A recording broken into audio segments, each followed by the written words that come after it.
The ancient Mayan revelation never foretold the destruction of Earth, but rather the toppling of a ruler, a garment, and a chiseled seat of authority. Deep within Central American rainforests, etched onto millennia-old rock, a prophecy surfaces mentioning not Mayan sovereigns, but a faraway empire shrouded in opulence and quiet. Below the apostolic palace, concealed within secure rooms and forgotten manuscripts, whispers of that prediction still linger. Tonight we reveal the narrative the Holy See actively tried to suppress. If tales like this intrigue you, please remember to subscribe. Take a moment, settle in, and allow the history to begin. The saga started with a rock no bigger than a loaf of bread, hidden beneath a dense curtain of creeping vines in the mountainous terrain of southern Mexico. For many seasons, it had been overlooked, passed by scholars seeking out vast remains and shattered monuments. But on one morning, amidst the peak summer heat, a young local boy gathering kindling stumbled upon a peculiar object. He cleared away the green growth and discovered sculpted markings, softened by time, yet clear enough to imply a meaning. He raced to his home, with the carving in his hands, unaware that it would soon become a source of hushed concern. In official chambers far from the wild, in cities illuminated by candle flame and protected by silence, the inscription was not instantly understood. It depicted a figure tumbling backward, hands reaching up, a headdress separating from his head. All around him, birds dispersed into the air. And behind him stood a structure with pillars, not terraced like a pyramid, but arched like the historical places of worship in Rome. Initially, local experts presumed it to be a folk legend, perhaps a Mayan monarch condemned by the deities. However, a single element drew troubling focus. Behind the falling person was a cross imprinted in the antique Latin manner. The relic was discreetly dispatched to a private scholarly facility in Rome. There were no public statements issued, no official announcements. What occurred next was even more striking. A week following the stone's arrival, a member of the Jesuit order visited the location without warning. He requested to study the artifact by himself. When he reappeared the following morning, the stone was gone. The researchers were simply informed it had been moved to a different place. No further explanation was provided. Many years later, a Vatican archivist who insisted on anonymity discussed a sealed summary buried deep within the Archivum Secretum. He claimed it detailed a Mayan slab that appeared to show the collapse of a spiritual potentate cast down from a foreign sanctuary. The prose was hesitant, nearly apprehensive, as if describing the illustration too plainly might lend it power. The archivist swore the file contained drawings virtually identical to the vanished carving. He murmured that the clothing worn by the descending figure seemed oddly familiar. This was not the first time the Vatican had received unusual objects from the American continents. During the early expeditions of the 16th century, Jesuit clergy frequently collected indigenous icons, narratives, and artifacts, some of which are still sealed away in chambers below St. Peter's Basilica. Most were unimportant, but this one felt distinct. It did not relate to the past. It hinted at what was yet to come. The young person who discovered the stone never saw it once more. But in the township, the elders still recount his narrative. They mention a low sound trapped in the stone, a cautionary message carved by hands that disappeared long ago. And of a personage not from their culture, but from a different one far across the ocean, clad in priestly garments, holding a gold rod, poised on the brink of a decline that had not yet occurred. The Vatican remains silent unless absolutely necessary. Its truths are preserved in rock, not in words, and its story unfolds not through open access, but behind locked entrances. Beneath the sunlight covering St. Peter's Square, sightseers move among columns and plazas, unaware of the profound quiet that settles like a second skin beneath the polished stone. There are histories here, secured behind mechanisms that have not been engaged in centuries, and when murmurs from far-off territories start to reach these ancient structures, the Vatican operates as it always has, It pays attention, but it offers no reply. When reports of the peculiar Mayan stone first reached the city of Rome, it arrived without fanfare. A letter marked confidential, a small sketch on brittle paper depicting a person falling from a position of power he could not maintain. The individual wore vestments. His crown was not plumes, but something recognizable. 3 tiers with a small cross on top. One Vatican administrator passed the correspondence to another, then to a Jesuit records keeper who specialized in symbolic parallels. No one spoke openly, but no one disregarded it either. That established the precedent. Interest without official confirmation. Documents added to cabinets without external labels. A conversation initiated, then immediately dropped. For the institution, remaining quiet is often the most secure strategy, and in this instance it may have been the sole course of action. At the heart of this quiet agitation was Cardinal Benedetti, an elderly academic with a memory sharper than his vision. He had studied in Guatemala in the beginning of the 20th century, and had once served in an isolated village near Tikal. When he examined the sketch, his face went white. He asked to be given privacy. Later that day, he told an assistant, "I've observed this imagery previously, but never etched in stone. What he meant was never fully explained." Weeks later, he was transferred to a religious house in the hills outside Florence. He was never seen again. Inside the Vatican Library, where light streams through narrow apertures and dust lingers in the air like breath, a file was discreetly added to a restricted collection. Its description simply read Glyph Correspondence, Mesoamerica. No public record exists detailing its contents, and those who have handled the file suggest it has since been moved, possibly to the lowest levels of the Apostolic Palace, where only the Holy See's most trusted scholars are permitted entry. There are numerous explanations for the Vatican's deliberate silence. Some suggest it is prudence, others believe it is terror, not of the stone itself, but of the ramifications it provokes. If the Maya anticipated the downfall of something holy, what else might they have seen? And more significantly, who concluded that the world was not prepared to learn? The stillness is not empty space, it is burdened with significance. It is the type of stillness that observes, monitors, waits. And for those familiar with the history of the Church, that stillness is always meaningful. It signals that something has touched on a reality too dangerous to utter. At first, the inscription was treated as a curiosity. Academics debated whether it carried any genuine weight or was simply another instance of ancient symbolism misinterpreted by contemporary observers. The Mayan civilization was rich with deities and legends, rulers and sacrifices, and images of individuals ascending or falling were not rare. But something about this particular one felt different. It was not just the man dropping, it was the manner in which he reached skyward, as if trying to grasp onto something that was disappearing. The way his headpiece split, not from an outside impact, but from within. And the way the edifice behind him, with its rounded dome and cruciform columns, appeared less like a ceremonial temple and more like a Christian structure. Some dismissed it as mere chance. Others felt a wave of unease. Among those who refused to disregard it was a language specialist named Dr. Emilio Rivas. He had spent decades analysing Mayan markings, many of which still resist complete decoding. When presented with the carving, he paused before speaking. Then he posed a simple question. Why is the cross behind him rather than in front? In Mayan engravings, positioning held meaning. Symbols conveyed stories, not only in their appearance, but in their arrangement. A figure falling away from the cross was not the same as one falling because of it. This was not a person abandoning their faith.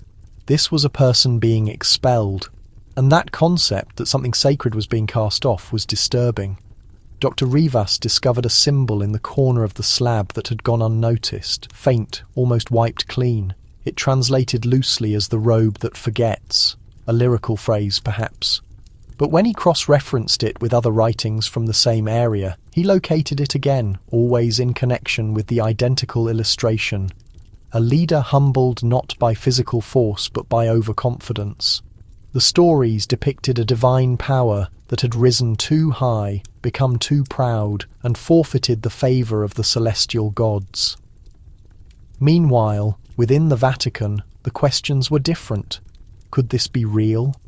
And if so, how could a culture with no interaction, no common language and no shared belief system carve something that so perfectly mirrored the Church's own emblems? In 1974, a missionary posted near Coban sent a private communication to a bishop in Rome. It recounted a village elder who shared a prophecy handed down through the generations. It spoke of a distant priest-king who would lose his authority not by violence or flame, but by a sound rising from the ground. "The stone will speak," the elder stated, "and the robe will drop." The bishop never replied. The letter was never entered into public documents, but duplicates exist, one of which currently sits unlabelled in a compartment inside the Vatican Library. Prophecy or mere accident? That is the inquiry no one dares to articulate too loudly, because sometimes the distinction between the two is found not in objective fact, but in what we are willing to accept. In the final months of the year 2012, the whole world waited. People from every nation focused their attention on the ancient Mayan calendar, counting down to what some believed would be the universal conclusion. The appointed day was December 21st, and it signified the completion of a cycle known as the Long Count. Many anticipated devastation, perhaps a great fire or flood. Others waited in silence, sensing that something was approaching even if they could not name it. But when the day passed without incident, the calendar was dismissed. A strange antiquity, they concluded, a narrative without a resolution. Yet inside certain rooms of the Vatican, the date was never regarded lightly. The long count calendar was not designed to forecast the end of the world, but the conclusion of an era, a major shift in the rhythm of existence. For the Maya, time did not progress linearly. It moved in circles, like the sun, like the moon, like the act of breathing itself. Each cycle ascended, reached a peak, and subsided, not in disorder, but in a repeating sequence.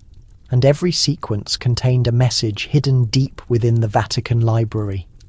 Among the parchments no tourist will ever see are written records from early Jesuit missions to Central America. These reports detail not only the Mayan monuments and language, but the striking parallels between Mayan periods and certain visions of the apocalypse in Christian doctrine. In one such document, dated 1691, a priest named Father Domingo Carrillo described a meeting with a local timekeeper near Lake Atitlan. The elder had revealed to him a carved stone disc etched with dates and symbols. At its centre was the image of a person with no face, holding a fractured rod and a broken crown. When asked what it represented, the elder stated, "He is the sovereign of the age that is ending, and when his calculation runs out, he vanishes." At the time, Father Carrillo presumed it to be simple local law, but he recorded one detail that would trouble later interpreters. The date of the culmination. The moment the faceless person disappears was the precise equivalent of December 21st, 2012. The Vatican filed the report without fanfare, as it did with many similar accounts. But years afterward, when worldwide interest in the calendar increased, a cardinal requested access to the archived reports. What he discovered was unsettling. The descriptions did not mention burning skies or colossal waves. They spoke of stillness, of trust being destroyed, of something sacred that would no longer be considered divine. What if the calendar was not counting down to destruction, but to a revelation, a point when the highest authorities would be exposed for what they truly were? When the world moved past that date, most people forgot about it. But inside the Church, one question lingered. What if something had ended not with a fiery event, but with a sudden spread of doubt?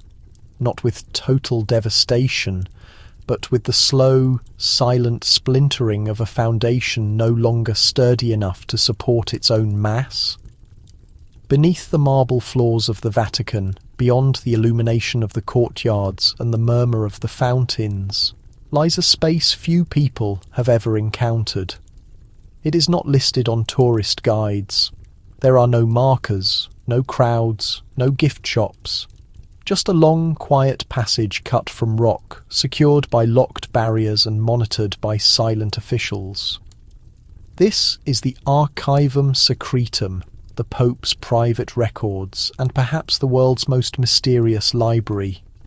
The title itself has led to misunderstanding. Secretum does not mean hidden in the modern sense. It means personal.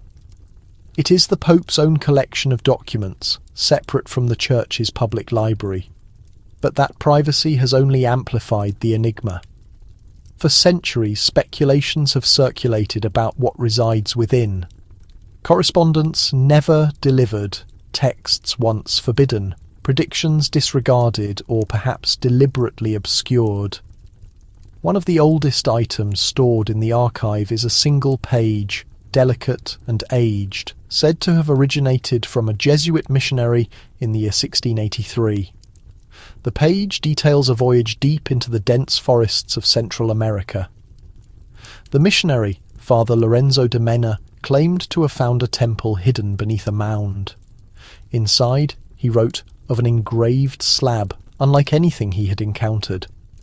It showed a man in voluminous vestments falling backward from a seat of power with a Latin cross positioned behind him. The drawing he included was rudimentary, sketched in ink that faded over time. But the image was sufficiently clear to be recognized. According to a private annotation attached to the page, the Vatican received the letter, reviewed its substance, and then placed it in a sealed compartment. That compartment still exists today. Its locking mechanism is elaborate, shaped like a serpent consuming its tail, a quiet warning that certain histories are meant to remain inaccessible. In the early 1990s, a junior records assistant named Marco Vitali was given supervised entry to a collection labelled Americana Ecclesiastica. While delivering authorised documents to a visiting academic, he noticed something unusual: an unmarked envelope tucked under a leather-bound book. Inside was a second sketch, nearly identical to the one from Father Lorenzo, but with greater detail. This version included a structure with columns that resembled St. Peter's Basilica. Vitali was instructed to leave the envelope exactly where he discovered it. That evening, he revisited the same storage unit. The envelope had disappeared. Some suggest the Vatican keeps these narratives suppressed because they pose a threat to religious dogma. Others believe it is not fear, but a deep understanding that some truths, once revealed, cannot be undone. The Archivum Secretum is not merely a place where history lies dormant. It is where history awaits. And perhaps among its sealed compartments and forgotten shelves is a subtle acknowledgement that long before the world questioned whether the Mayans foretold the decline of the Vatican was already asking itself the very same question. In the spring of 1683, a Jesuit priest by the name of Father Lorenzo de Mena ventured into the dense woodlands of what is now northern Guatemala.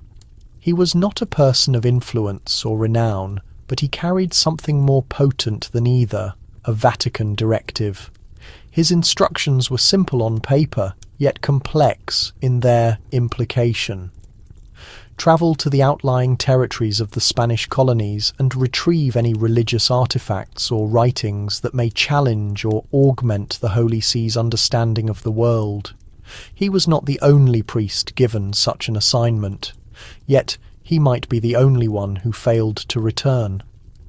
Father Lorenzo's initial dispatches, carefully inked and relayed by reliable couriers, charted lengthy treks through river basins and highland passes, led by indigenous groups whose language was a mix of riddles and fragments of fading lore.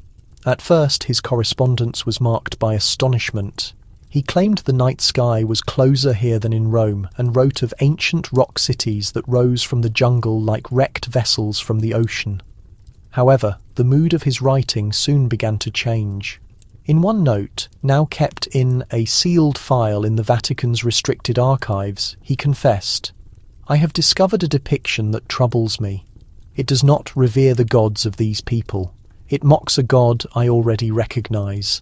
The carving, as he detailed it, featured a man in pontifical vestments, although the term was unknown to the Maya, plunging from a high platform as fire erupted behind him.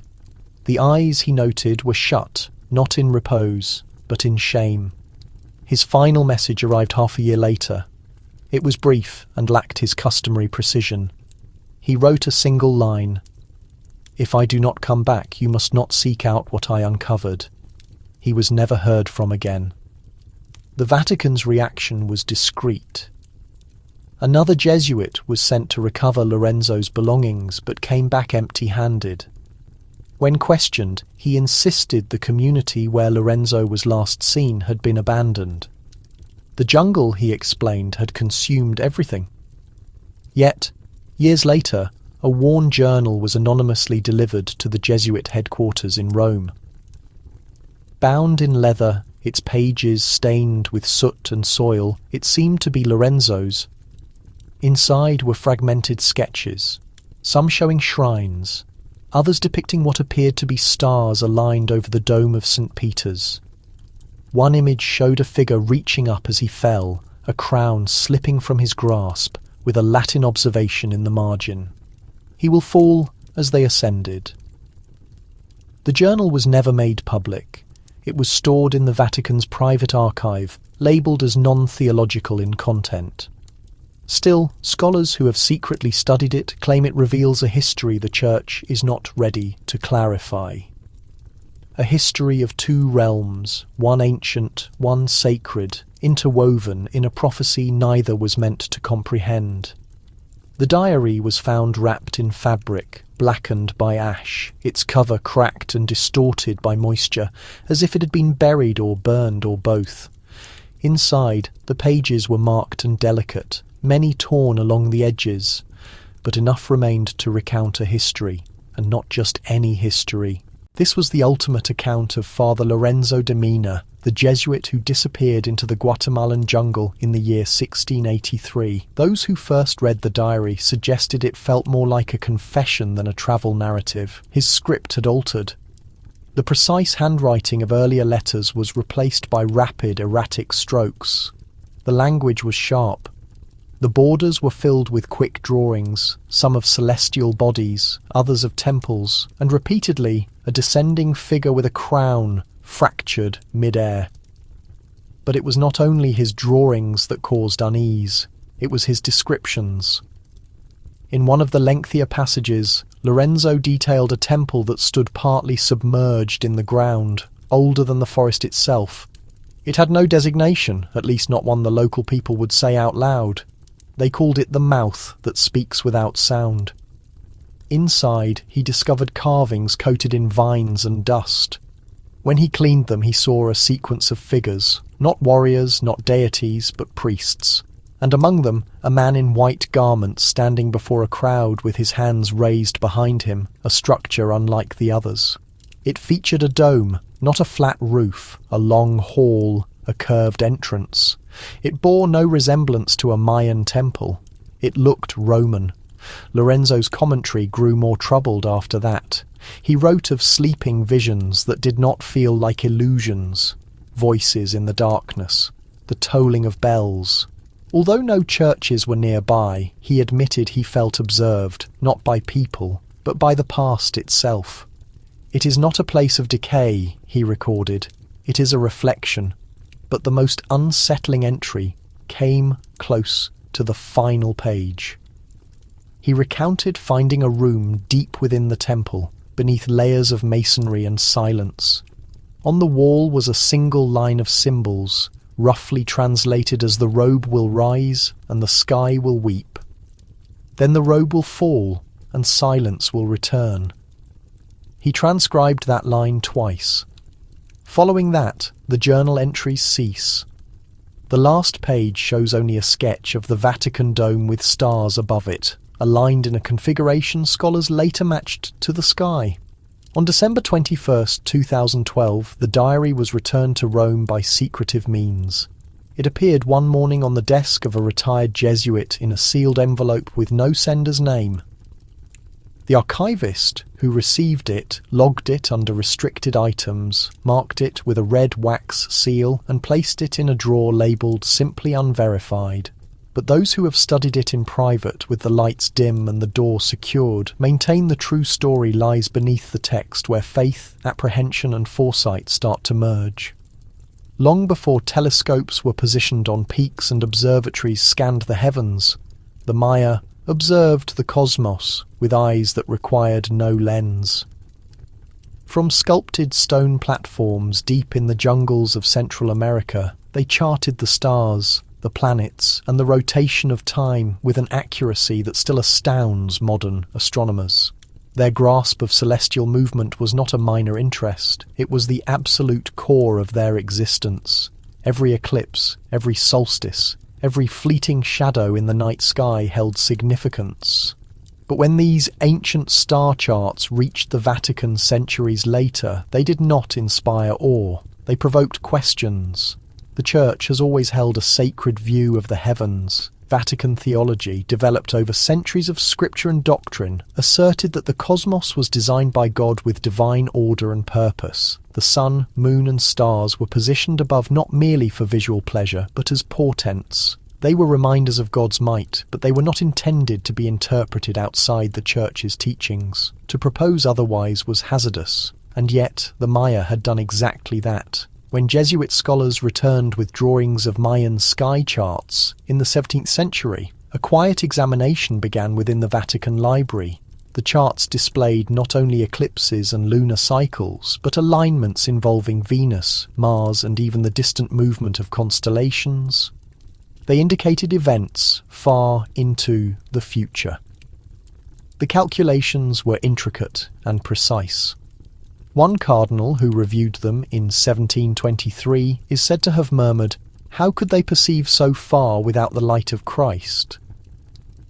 This issue was not one of science, it concerned belief. If the Maya had mapped the sky with such fidelity without Christian instruction, what else had they witnessed? And what did it imply for a church that believed all divine truth must pass through its own authority? The conflict was not public, but it was genuine. Within silent chambers of the Vatican, theologians debated what they termed parallel revelation, the notion that God might have disclosed truth to people outside the Christian sphere. Some found this plausible, others feared it was heresy. After all, if the heavens spoke to the Maya, what did they communicate, and why did the Church not perceive it first? The strain intensified when a specific Mayan calendar cycle seemed to anticipate a moment of transformation, not only for their society, but for the world. That date, December 21st, 2012, was subsequently connected to a shift not in the stars, but in the essence of faith itself. In the judgment of Vatican astronomers, the stars were systematic and subservient. In the judgment of the Maya, the stars were alive, expressing a sequence that echoed through eternity. Somewhere between those two perspectives lies a question no one dares to articulate. What if both observations were accurate? And what if that shared sky was never simply a canopy over our existence, but a prophecy? One that continues to unfold night after night above the dome of St. Peter's Basilica. Long ago, before European vessels reached the shores of the New World, before crosses were planted in the soil of the Yucatan, the Maya looked to the stars not for beauty, but for instruction. Among them lived a man known today only through scattered oral accounts. A figure called the Star Priest. He was neither a ruler nor a soldier, but something more ancient, a sentinel of the skies, a custodian of time. He studied the motion of Venus and the track of the moon, recorded the eclipses, and followed the shadows as they fell across temples constructed to align with celestial events. In his village, he was respected not for claiming power, but because he could interpret what others could not. The histories inscribed in the heavens. And one evening, under a sky dense with stars, he saw something that disturbed him. The narrative has been relayed in low tones, moulded by each storyteller like malleable clay. But the central theme has remained unchanged.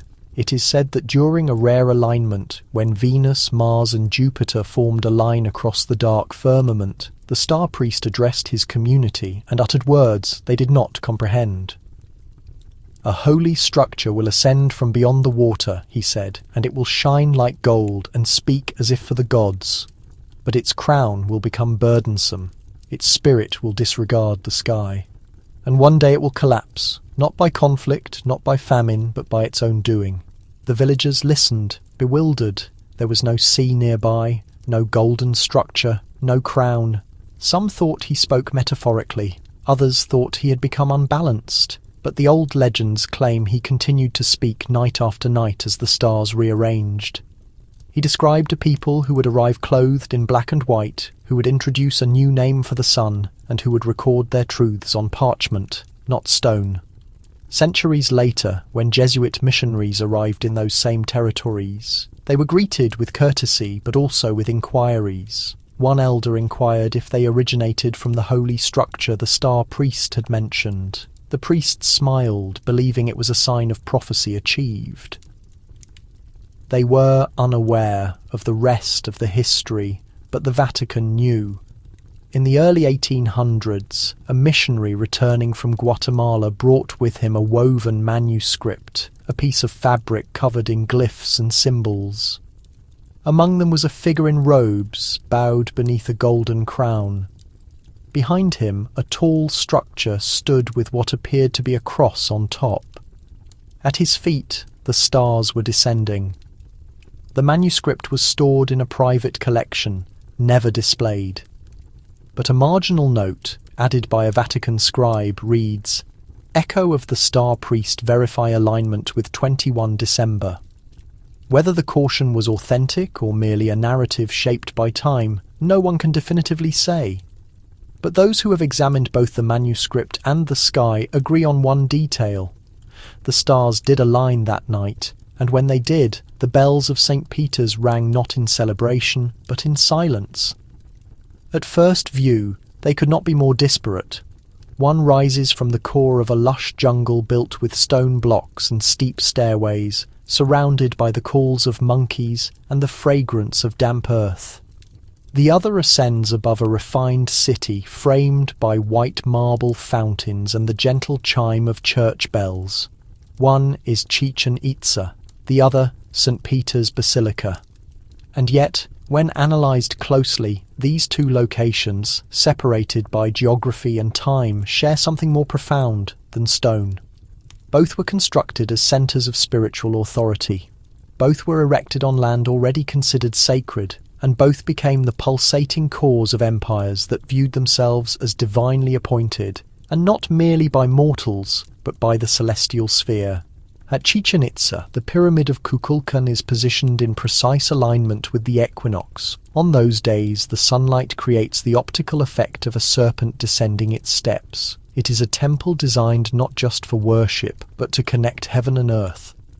It embeds a calendar within its very walls, 91 steps on each face, plus the summit platform.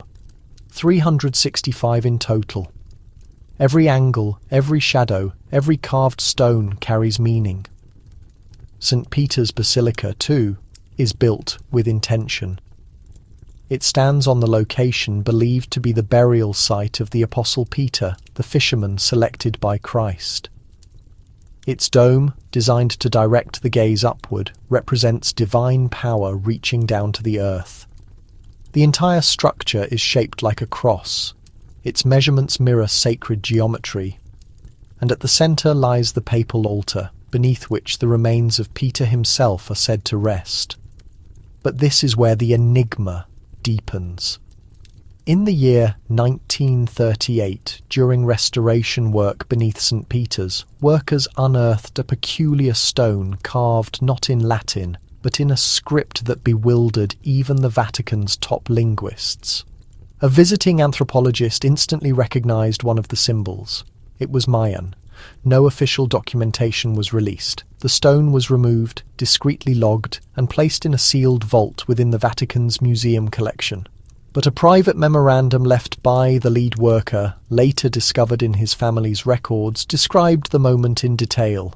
"The stone looked out of place," he wrote, "like it came from the wilderness, like it was waiting." Some now wonder if these two sanctuaries, Chichen Itza and St. Peter's, are linked not by chronology but by prophecy. Both embody the zenith of devotion. Both assert control over time, mortality, and ultimate truth. And both, it seems, have histories hidden beneath their flaws that were never meant to surface. A modern historian once observed, "Empires collapse when they neglect their own origins." The Maya observed the stars and built their temples in synchronicity with the cosmos. The Vatican built its temple in synchronicity with Scripture. But what occurs when those two rhythms intersect?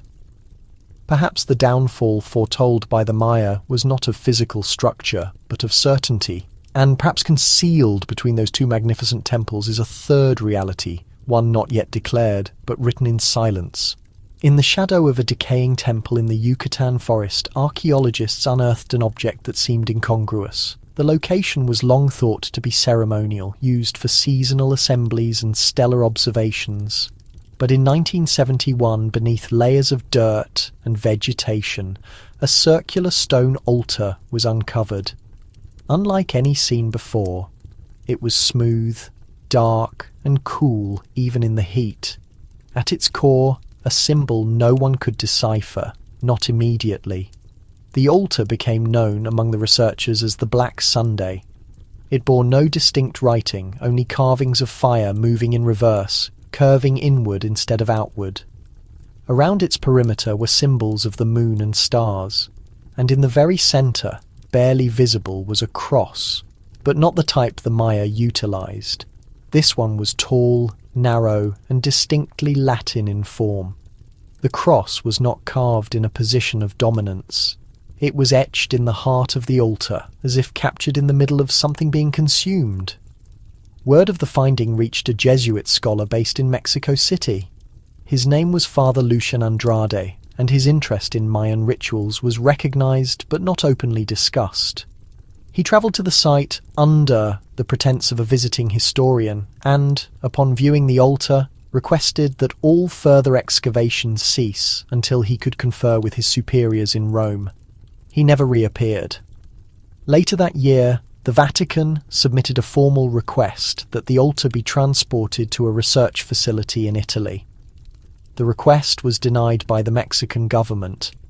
Yet, mysteriously, a nearly identical altar surfaced 6 months later within the private Vatican Ethnographic Museum.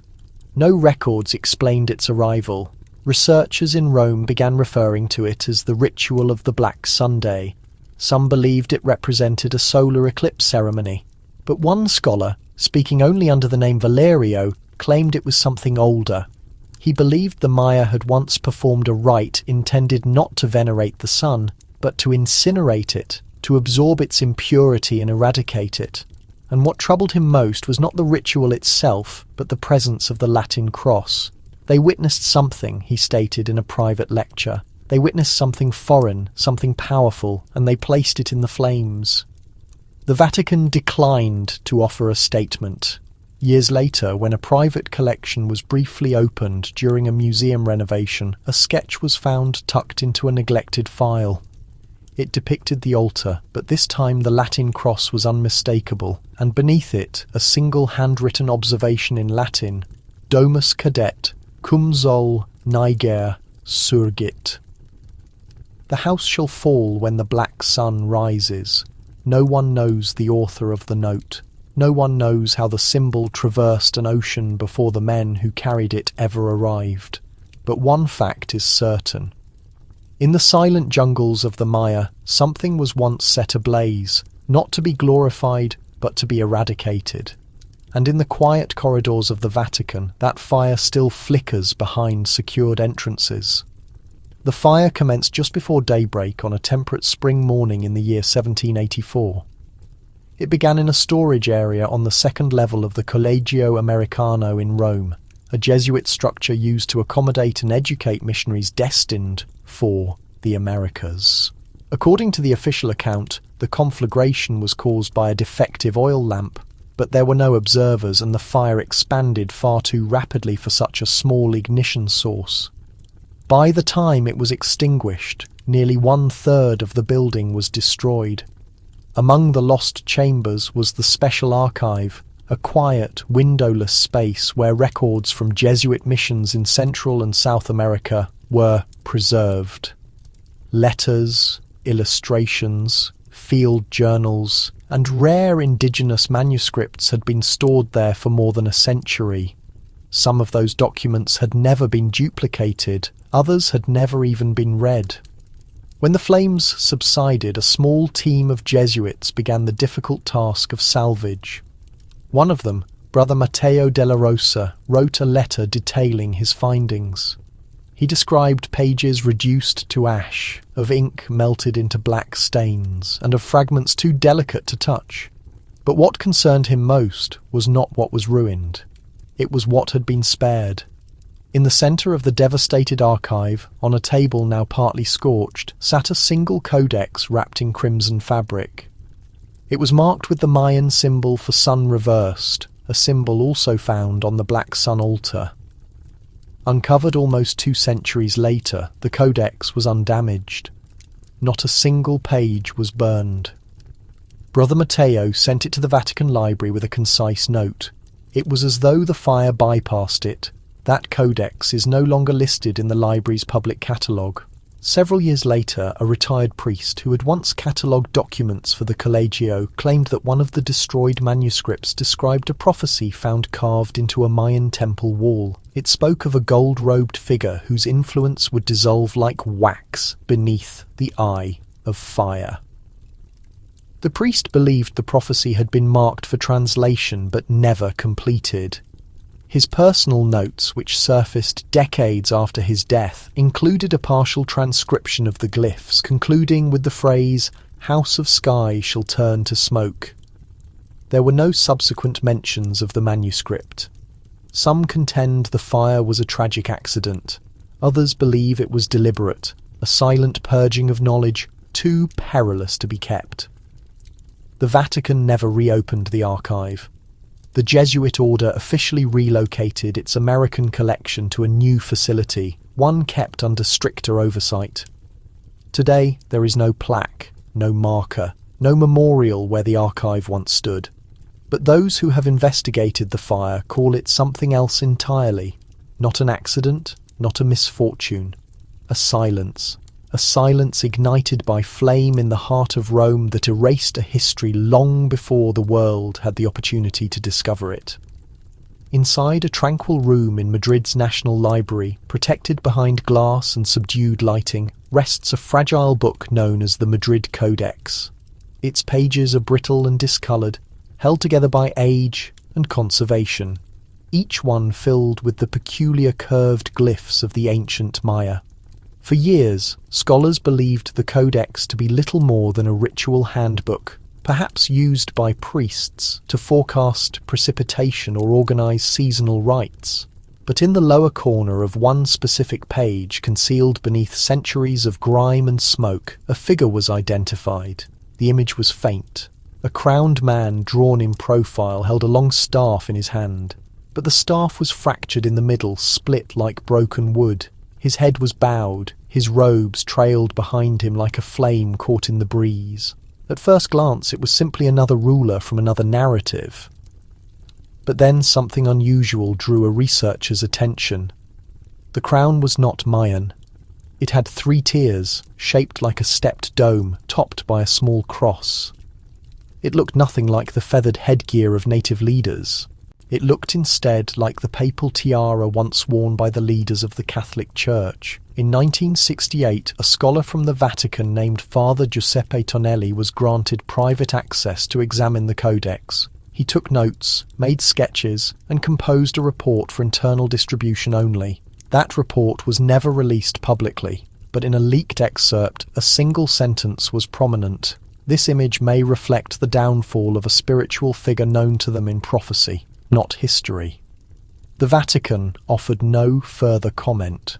Later examinations of the Codex disclosed that the page was part of a sequence detailing a period of reversal. The glyphs surrounding the image mention a great house of stone, a sky king who neglects the sun, and a reckoning that would arrive not through conflict, but through forgetfulness. The Maya believed that recollection held power, that to forget was to collapse. And somewhere in their narratives, this figure, this man in robes, became a warning. Even more intriguing was the ink used. Under infrared examination, it became evident that the figure had been added after the rest of the page. Someone, centuries later, had revisited the page and drawn it in. But why? A potential explanation emerged from a small museum in Oaxaca where an obscure codex fragment had been housed since the early 1900s. It contained a nearly identical image, a crowned figure, shattered staff, lowered head. But this time there was a glyph beneath it. It translated roughly as, "Not our king." Two civilizations, two codices, one silent figure repeated like an echo. Some believe the image is merely symbolic, a representation of spiritual decline.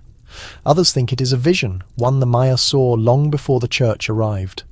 A glimpse of something yet to occur, or something occurring presently. Regardless, the implication. If the figure in the Codex is the Pope, what did the Maya understand, and what does the Vatican still refuse to disclose? In the grand halls of the Vatican, time advances in a solemn ritual. Days are marked by bells, by prayers, by the sequence of Mass and custom. From its earliest days, the Catholic Church has taught that time moves along a straight path, beginning with creation and ending in revelation. It is a timeline shaped by divine decree, where every occurrence moves toward a final judgment. This is not merely theology, it is the bedrock of power. The Church serves as the keeper of time's meaning, its guardian through centuries of transformation. But deep in the jungles of Central America, long before the Gospel reached those shores, the Maya narrated a different history. To the Maya, time was not a line, but a cycle. It rotated like the seasons, like the stars above their stone shrines. Life ascended and declined in recurring patterns. Nothing truly concluded, everything returned. Rulers were born under specific stars and perished under others. And the cycle of their authority echoed across generations. Time was sacred not for moving forward, but for moving with rhythm. These two ways of perceiving the world, one through a linear progression, the other through cyclical phases, were never intended to converge. But they did. When Jesuit missionaries brought accounts of Christian time to the Americas, they were met with incomprehension. The concept of an ultimate end, of a heaven that existed beyond the stars, clashed with the Mayan conviction that the stars were the narrative. Some Mayan priests believed that what the Church called eternal salvation sounded more like banishment, a cessation of the dance, an interruption in the cycle. One missionary noted in 1681, "They inquire where our God resides in the sky. When we inform them he is beyond it, they frown and say, then he is not observing the dance." But the real tension arose when both worldviews focused on the same date. The Vatican taught that omens would precede the end. The Maya believed certain alignments signalled the collapse of eras. Both traditions looked to the heavens for truth. And in the year 2012, something extraordinary happened. A Mayan calendar completed one of its longest cycles, and the stars on that very evening formed a line across the sky that matched the records carved into the stones at Chichen Itza. Inside the Vatican, a small group of scholars observed the alignment. One wrote a private recollection. "This is not prophecy, but it feels like prophecy." Others dismissed it. They claimed the Maya misunderstood time. But what if it was the reverse? What if the Maya did not predict an ending but a rotation? What if their cycles pointed to moments when power, even holy power, lost its equilibrium and began to decline? And if that moment truly arrived in our time, perhaps it is not the end of the world the Vatican fears. Perhaps it is the return of a truth older than their authority, a truth that arises not in judgment, but in rhythm, quiet, enduring, and waiting. The scroll arrived without announcement. Wrapped in dark obsidian cloth and tied with cord, it was transported by a young priest from Guatemala to the gates of the Vatican in the year 1892. He had no appointment, no summons, only a brief letter of introduction from a Jesuit mission deep in the Petén region. The letter simply stated he carries words not meant to be heard, but remembered. The scroll was unlike anything the Vatican had encountered. Made of bark paper darkened with age, it contained symbols not entirely Mayan and not entirely Latin, each line curved like a river, winding from one glyph to the next. It was not merely written, it was performed, shaped like a hymn or a ceremony. The initial translators struggled. Mayan experts stated parts of it matched older dialects, long believed extinct. Vatican scholars noticed something even more peculiar. Interwoven between the glyphs were faint marks that mirrored the Latin used in early church writings. Some terms had no direct equivalent, but felt recognizable, as if they originated from an echo of another language entirely.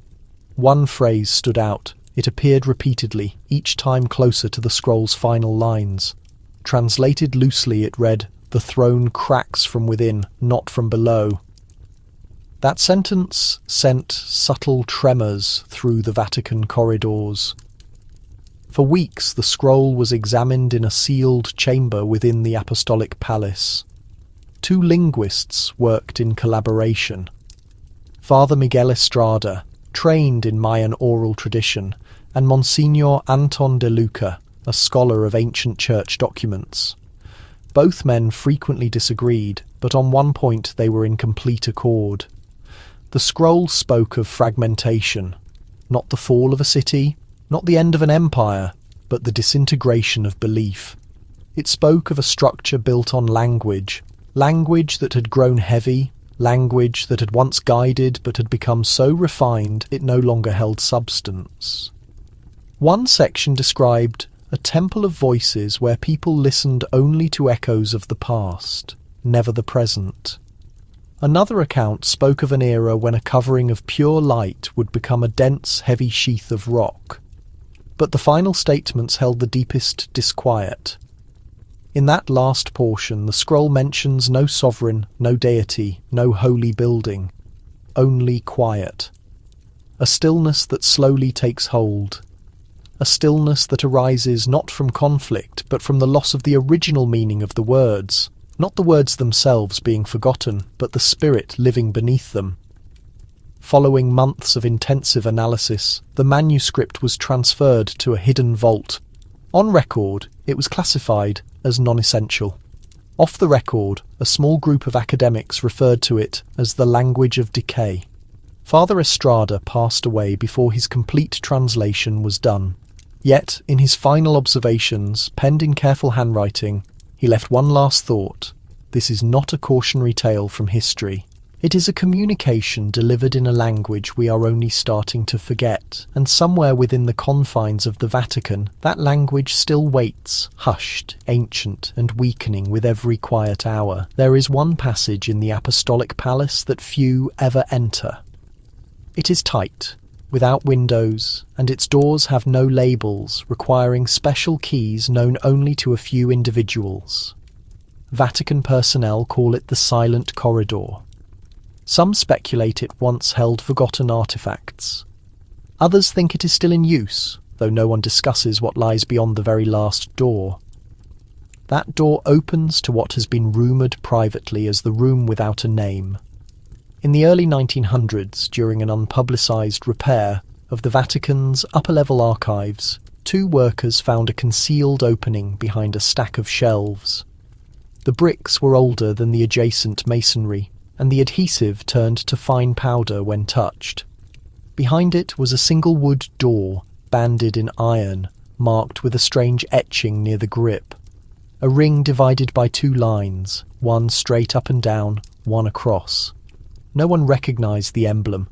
The space it led to was small, about the size of a tiny chapel with an arched ceiling and a floor made of deep black polished stone. There were no glass openings, no place of worship, only a large painting on the opposite wall, faded but still visible. The painting depicted a burning woodland, not a portrayal of flames tied to battle or seizure. This was something different. The trees seemed illuminated from within, as if lit by celestial bodies. In the centre stood a stone edifice, tall and cracked, with light pouring from its apex. Figures stood around it, some wearing ceremonial head coverings, others in long gowns. One man was kneeling, his hands were lifted, and a gold headpiece lay next to him, dissolving into the soil. The headpiece was clearly papal. The workers were instructed to mention the room to no one. A few months later, they were assigned new posts. The entrance was resealed and the room was excluded from official floor plans. But it wasn't forgotten by everyone. A retired archivist who served the Vatican for more than 3 decades once told a student about a room deep within the palace where truths were depicted, not spoken. When asked for clarification, he just smiled and said, "Some narratives are not put into books. They are preserved in silence, meant to be observed only by those who grasp what they are not permitted to observe." Years later, during the short-term availability of a private document collection, a drawing appeared. It was titled simply "Unnamed Room," and it matched the painting. But in the Vatican records, no such room is listed, and the marking by the door does not appear in any known church files. However, one academic found a match in a much older volume, a Mayan document, long assumed lost. The symbol was used to designate a location where speech fails. Some believe the painting is merely symbolic, a warning, a reminder.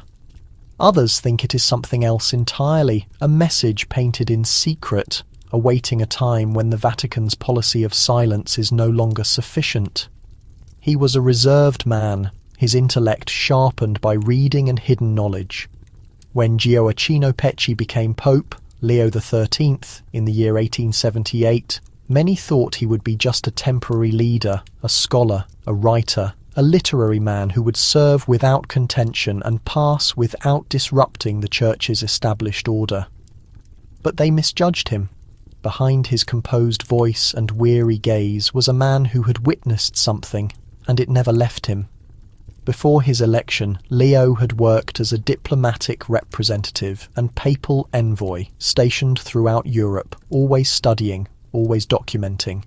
But it was during his time as Cardinal Secretary of State that a document reached his desk that would never surface in any formal archive. It originated from a missionary post in the mountainous regions of Guatemala, delivered personally in a sealed leather pouch. The message was anonymous. The final line stated, "The wild growth talks of Rome, and the stone watches the sky." Leo reviewed it in solitude, and for reasons he never disclosed, he ordered the document placed in a private section of the Vatican's archives, secured deep beneath the Apostolic Palace. Years later, after assuming the papacy, he began to request additional information from the Jesuit order, discreetly, indirectly, always using trusted couriers. His focus was not on miracles or holy figures, but on ancient structures, timelines, and celestial charts. He asked for translated portions of Mayan prophecies. He wanted astronomical maps. He even requested permission to view a damaged codex held in Madrid that described a house of authority crowned in gold collapsing under the stars. Most unusually, he sponsored a private field trip to Central America operating under the Church's diplomatic authority. The team was instructed to retrieve historical items not related to faith but to stone. No records indicate what they returned with, but after their journey, Leo began to change. In 1884, he composed a distinctive prayer to St. Michael the Archangel, cautioning against a rising spiritual darkness within the Church itself. He mandated that it be recited after every Mass. Many assumed it was a stand against the expanding power of modernism. But one clergyman close to the Pope shared a different explanation. In a letter labelled strictly personal, he wrote, "The Holy Father has encountered something not in a divine vision, but in writing. He is apprehensive of a darkness that originates not outside the Church, but from its very foundations." Some suggest Leo became overly suspicious in his later years. Others claim he simply perceived things far better than his contemporaries. What is undeniable is that inside the walls of the Vatican, he left behind a locked drawer in his private study. Inside was a small cross carved from green stone, not marble, not gold, but jade, and with it a note in his own hand. "They cautioned us, we did not heed. The stars will complete the tale." Pope Leo XIII passed away in 1903, but among those who examine the hidden histories of the Vatican, he is known by an alternative title, the Pope Who Knew. His name was Father Alvaro Torres. Born in Seville in the year 1879, he joined the Jesuit order with a profound enthusiasm for languages and a quiet resolve to serve the Church with integrity. He spent his early ministry in missionary work, traversing the dense forests and plateaus of Guatemala, where he became proficient in both Spanish and various Mayan languages. But what distinguished Father Torres was not his religious devotion, it was his memory. Local people said he could recite entire ancient writings after only a single reading. He was known to draw whole temple surfaces from memory, symbol by symbol, always precise. Vatican scholars admired his dedication, but it was not until the year 1920 that they began to express concern about his knowledge. That year, Father Torres came back to Rome with several translated pages from a recently uncovered Mayan codex. The codex had been salvaged from the ruins of a collapsed ceremonial building, its pages scorched but preserved. On them were warnings not concerning deities or weather, but a sanctuary far across the ocean. The carvings spoke of a place of light that had turned inward, and a seat of authority whose name would be lost in the time of burning stars. Father Torres submitted his findings to the Congregation for the Doctrine of the Faith. He requested that the Vatican publish a limited study of the writings, not for public distribution, but for the historical record. He felt the Maya had observed something, a pattern, a reality, perhaps even a warning, and that the Church had a responsibility to comprehend it. His proposal was rejected. 3 months later, he was called in by his superior and asked to step away from his research. Officially, it was presented as a reassignment to religious obligations. Unofficially, it was a caution. The Vatican, he was told, had no interest in reviving ancient myths that could cast doubt on its own basis. Father Torres refused. He resigned from the Jesuit order quietly, without a public statement. Friends noted he became more reserved after that, but not resentful. He spent his remaining years in a small house near Florence where he taught ancient languages to children and maintained a personal collection filled with copies of Mayan texts, many of which had long disappeared from public view. After his death in 1952, a small container was discovered beneath his bed. Inside were 3 objects: a string of prayer beads, a folded note labelled "Not Yet," and a jade cross, identical in form to those found in pre-Columbian tombs, but bearing a Latin inscription on the reverse. Lux in tenebris. Light in darkness. Some believe Father Torres knew more than he ever revealed. Others think he was simply trying to keep a pathway open between 2 realms, one carved in rock, the other in silence. But what remains is this. He saw the connection, and he refused to let it be concealed. And in doing so, he became not merely a priest, but a protector of a mystery the Vatican still refuses to name. It took place in the spring of 1967, during discreet structural work on the lower levels of the Vatican Library. Most of the repairs were standard, replacing old shelves, strengthening ancient masonry, improving the airflow in the storage areas. Nothing unusual at first glance. That night, The labourers had left. Only 2 men remained, a Swiss guard stationed at the entrance and an archivist named Brother Tommaso tasked with listing the books that had been temporarily relocated. The corridors were quiet, illuminated by the gentle yellow glow of oil lamps fixed to the ancient stone walls. Outside, Rome slept beneath a dim moon. Inside, the Vatican was watching itself. According to the official documentation, around midnight, Brother Tommaso heard a slight noise. A low, continuous groan coming from the far end of a passage no longer in use. He followed it, carrying a lamp, until he reached a sealed wood door that had not been accessed in decades. The hinges were rusted and the key was lost. But the sound came again, not a groan this time, but a faint crackling sound like fire, followed by quiet. He called for the guard. Together they forced the door open with a pry bar. What they discovered was not an empty store room. It was a sealed chamber, approximately 10 feet across, with smooth walls and a single table in the middle. On that table was a page, just one. A single piece of parchment, scorched at the edges, written in dark, unfamiliar ink. It was Mayan.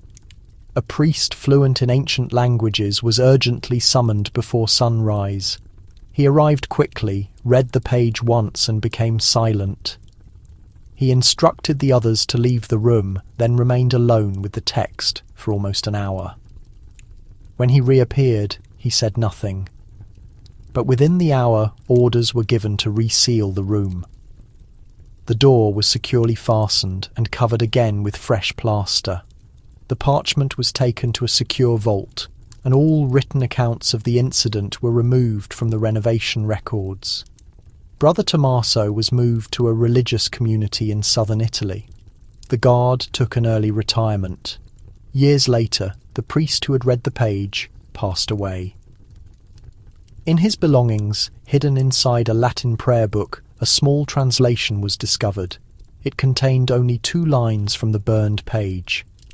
When the stone headpiece forgets the stars, the sky shall remind it.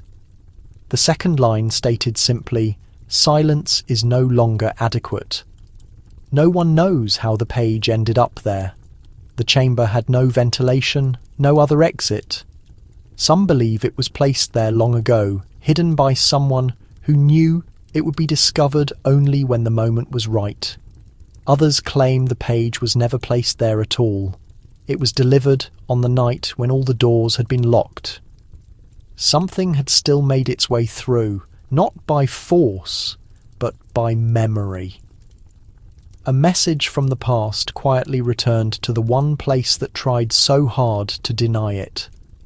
The Popol Vuh is often referred to as the Mayan Bible, but that description hardly conveys what it is. It is older than any basilica, older than the church itself. A sacred volume that survived fire and displacement, passed on orally long after the Spanish burned its pages. It tells of divine beings who formed the world from wet clay and breath, of heroic siblings who journeyed into the underworld, and of a sky that pays attention. It tells a story not of a single truth, but of many, intertwined like the threads in a cloth that never ends. When the Vatican first acquired a partial Latin rendering of the Popol Vuh in the late 1700s, it was quietly placed in the restricted area of the Apostolic Library. Few people read it, fewer still grasped its content, but one curious cardinal, Thomas della Croce, began comparing it to early Christian documents, and what he found caused him concern. Among the lyrical tales of creation and renewal, he found a section that spoke of a population who constructed lofty structures of light and claimed to be divine. These beings did not arrive from the heavens. They asserted ownership of it. In time, they were overthrown, not through warfare, but by a tempest that was wordless. The tempest left no bodies, only quiet. In the margins of Cardinal della Croce's personal copy, written in his fine, sloping script, was a single observation: a heresy or a recollection. He never published his comparative study, and within a year of writing that note, his translation of the Popol Vuh was removed from the stacks. it has not been seen since, but the narrative did not vanish entirely. In the early 1900s, a team of scholars working with the Vatican's collection of cultural artifacts unearthed an alternative version of the sacred text. Spoken, not recorded, it came from a local historian in the mountainous region of Chiapas. He recounted a chapter missing from the Popol Vuh, one passed down only to the eldest son of his village's last priest. This chapter described a future time. In it, a massive structure of stone was erected, not by the Maya, but by men who came from across the ocean. They wore garments of gold and spoke the language of the sun. They claimed their god had defeated mortality itself, but the ground beneath them whispered something far older. And when the celestial bodies returned to a specific alignment in the sky, the earth would rise up, not in fury, but in memory. According to the tale, the divine beings who walked before would not reappear as fire. They would return as remembrance, silent, persistent, and undeniable. The Vatican's written account of this interview ends abruptly. A final page, marked only with the letter V, contains no further transcript, just a question written in Latin. If the downfall was foretold, then what part do we play in it? Some say the Church intentionally buried the question. Others say it is still echoing through the stone hallways and locked vaults, waiting to be asked aloud once more. In the unassuming areas of the Gregorian University in Rome, there is a professor of theology who takes his morning walk beneath the shadow of St. Peter's Basilica, with a notebook in his hand and his eyes directed toward the sky. His name is Father Matteo Rinaldi, known for his calm voice and long periods of quiet. He is not well known outside of Vatican circles, but among those who look closely at details, he is known for posing controversial questions. Years ago, during a meeting on comparing prophecies, he presented a paper that caused the room to become completely silent. Its title was Prophecy or Projection, but what it asked was the real issue. Father Rinaldi had spent over 10 years comparing Mayan codices with early Christian texts concerning the end of the world. He observed an unusual commonality. Both traditions depicted a collapse not of a city or an empire, but of faith itself. A time when the words would remain, but their intrinsic meaning would be lost, when churches would still be standing, but no one would truly listen, and when the quiet would not be holy, but empty. In both sets of writings he found a shared rhythm. The Maya called it the shift of the age. The early church referred to it as the great falling away. But the sentiment was identical. One described a headpiece made of jade dissolving in the wilderness, the other a white robe stained by darkness. Rinaldi posed the question no one else had the courage to ask. What if the Maya were not predicting an external event at all? What if their prophecy was not about the Vatican or Rome or even the Church? What if it was about all of us? He believed the Mayans were not pointing at a specific institution, but at a constant pattern, a cycle of losing awareness that happens when people stop paying attention not to others, but to their own inner voice, when symbols become mere decoration, when stories become strict regulations, when mystery turns into absolute certainty. And so he put forward a theory that prophecy in its purest form is not a message sent from the future, but a reflection held up to the present. He was not the first to propose this, but he said it from within the Vatican's walls, and that made all the difference. The paper was never published. A few weeks later, Rinaldi's name was quietly removed from the faculty roster. Officially, he had opted for early retirement. Unofficially, some claim he was asked to step aside. Not formally disciplined, just moved elsewhere. In a letter to a student, he wrote, "Prophecy is not about foretelling what will happen. It is about exposing what is already taking place beneath the surface." In silence. The letter ends with an unsettling question. If the Mayans saw our fall, were they interpreting the stars or simply observing what we had become? Now, In the echoes of ancient stone chambers where secrets sleep behind barriers and light fades to gold, Rinaldi's thoughts linger, and they challenge us. Were the Maya warning us about what was to come? Or were they merely reflecting back the aspects of ourselves we no longer wish to acknowledge? They believed the sky held the memory of what the earth attempted to forget. For the Maya, the stars were not distant points of light, but storytellers. They charted the heavens with carved stone and shadow, marking time onto their temples and aligning their lives with the slow, deliberate movements of the cosmos. Long before optical instruments or Vatican astronomers, they discerned patterns in the sky that spanned not just years, but centuries. One pattern in particular concerned them. It began with a celestial conjunction they named the Speaking of the Bones, a point when certain stars intersected overhead like threads being pulled tight on a loom. This arrangement, according to one preserved manuscript, signalled the start of a deterioration. Not sudden, not violent, but a gradual breakdown, a quiet loss of knowledge.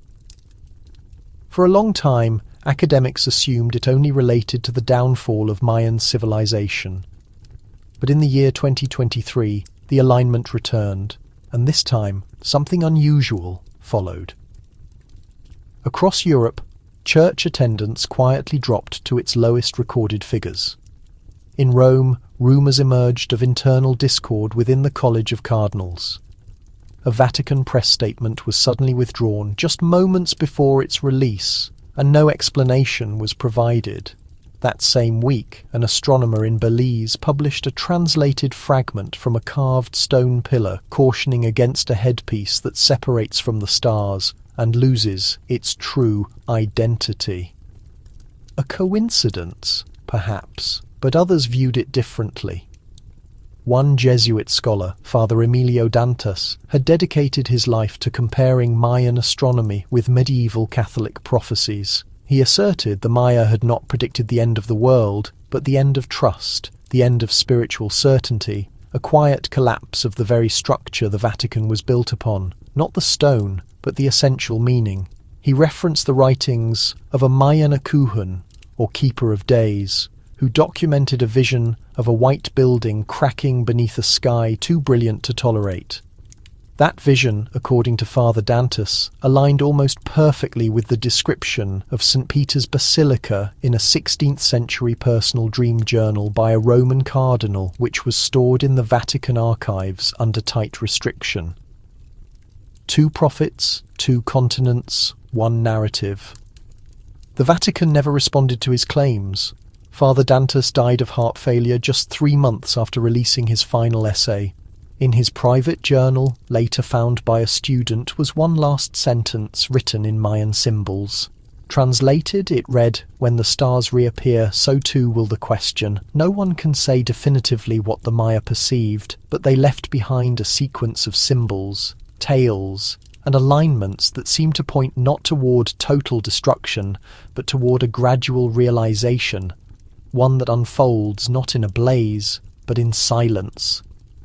And when we look up now into the same sky they once observed, we may begin to wonder, were the stars warning them of what was approaching, or are they warning us of what is already here? He had dedicated more than 4 decades to the Vatican Library, always out of sight, always quiet. His name was Brother Carlo Benedetti, a man known for his soft walk, his appreciation for old manuscripts, and his reluctance to retire. For decades he resided in a small stone room just behind the main archive vault, where he absorbed more information than he spoke and committed more to memory than he wrote down. No one ever thought to ask what he knew, and perhaps that was the error. In the winter of 2019, just a few months before his death, Brother Carlo requested a private conversation with a young trainee named Matteo Riva. The trainee had once helped him move a stack of valuable books across a wet hallway, and the two had shared a quiet connection ever since. The meeting took place in a rear room of the library, long after closing time. The lighting was dim, the marble surfaces cold, the air still. What Brother Carlo said that night was captured on a small recording device Matteo had brought with him at the brother's request. The voice on the tape is rough, slow, but clear. "We knew," he says. "We always knew." The Maya had seen something we could never explain. He mentions a document hidden deep inside the Archivum Secretum, a report dated 1883, marked non-publicandum, meaning it was absolutely not to be released publicly. The report came from a missionary who had travelled through Guatemala and returned with what he called a vision sculpted in stone. It depicted a figure in white robes falling from a raised platform surrounded by stars. Brother Carlo pauses. That description, he says, was later written again, nearly word for word, in a letter sent from the Vatican Observatory in the year 2023. But this time it referred not to a carving, it referred to a dream. The dream had been reported by one of the observatory's own astronomers, a devout Catholic who claimed she had seen the dome of St. Peter's collapsing inward, while stars spun above her head like glowing eyes. Her dream was dismissed. The report was sealed away. But Brother Carlo had read both documents and more. He had seen the corresponding descriptions hidden in Mayan texts, old Jesuit field notes, even private correspondence from popes long ago. The story was a constant repetition, a fall from light, a warning sent by the stars, a period of quiet in the church. And then, just before the tape runs out, Brother Carlo lets out a soft laugh. Not hostile, not fearful, just quiet. It was never about destruction, he says. It was about losing memory. And the Maya, they remembered. He died 2 weeks later. No public service was held. His room was cleared by the archive employees and his private journals were boxed up and stored without being reviewed. But the recording remains, and the voice that whispers from it leaves behind one final truth. The Church protects its secrets diligently, but sometimes even a librarian cannot contain them forever. In a secluded settlement deep within the Chiapas highlands, where dense jungle vines cover ancient broken temples and the morning mist clings to every rock, there stands an old mission church, worn down and largely forgotten. It was erected by Spanish priests in the early 1600s on the ruins of a Mayan ceremonial centre. Its walls are cracked, its bells are oxidised, and its seating is rarely occupied. But it safeguards a secret few outside the community have ever been told. The religious figures inside the church weep not with blood nor oil, nor any of the dramatic signs documented in books of miracles. No, these tears are different. They appear only when one specific condition is met, when a Mayan religious object is brought into the room. It started with a boy named Santiago who walked into the church in the year 1974, carrying a small clay figure he had found near a riverbank. It was simple, carved with a serpent's mouth and sun-like eyes. A local elder identified it as a fertility idol from the era before Christianity. The priest instructed the boy to bring it into the storage room so it could be disposed of properly. The boy did so, and that night the statue of the Virgin Mary situated near the altar was found with moisture tracking down her face. The villagers were amazed. Some spoke softly of a miracle. Others called it a sign of divine anger.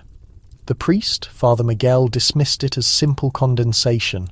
But when the idol was removed, the tears ceased. When it was brought back in, they reappeared. It happened not once, but 3 times. And not only to Mary. A wood carving of Christ wept the same way on Good Friday with the idol placed at the foot of the cross.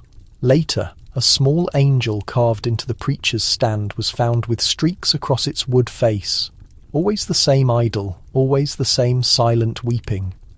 Father Miguel, though a deeply religious man, could not rationalize it. He wrote to the local religious authority, then to Rome. No one replied. Eventually the idol was taken away, secured in a locked storage unit. The tears stopped permanently. But in the early 2000s, a Jesuit scholar of cultural practices, Father Ignacio Velas, visited the area. While researching the blending of native rituals and Catholic practice, the villagers shared the story with him. He asked to see the idol. They declined. Until one evening, quietly, an elderly woman placed it into his hands and said, "The ancient gods remember." He stayed awake that night inside the empty church, the idol resting on a bench next to him. By morning, the figure of Christ had a dry, salty trail beneath one carved eye. Father Ignazio returned to Rome and submitted a private written account.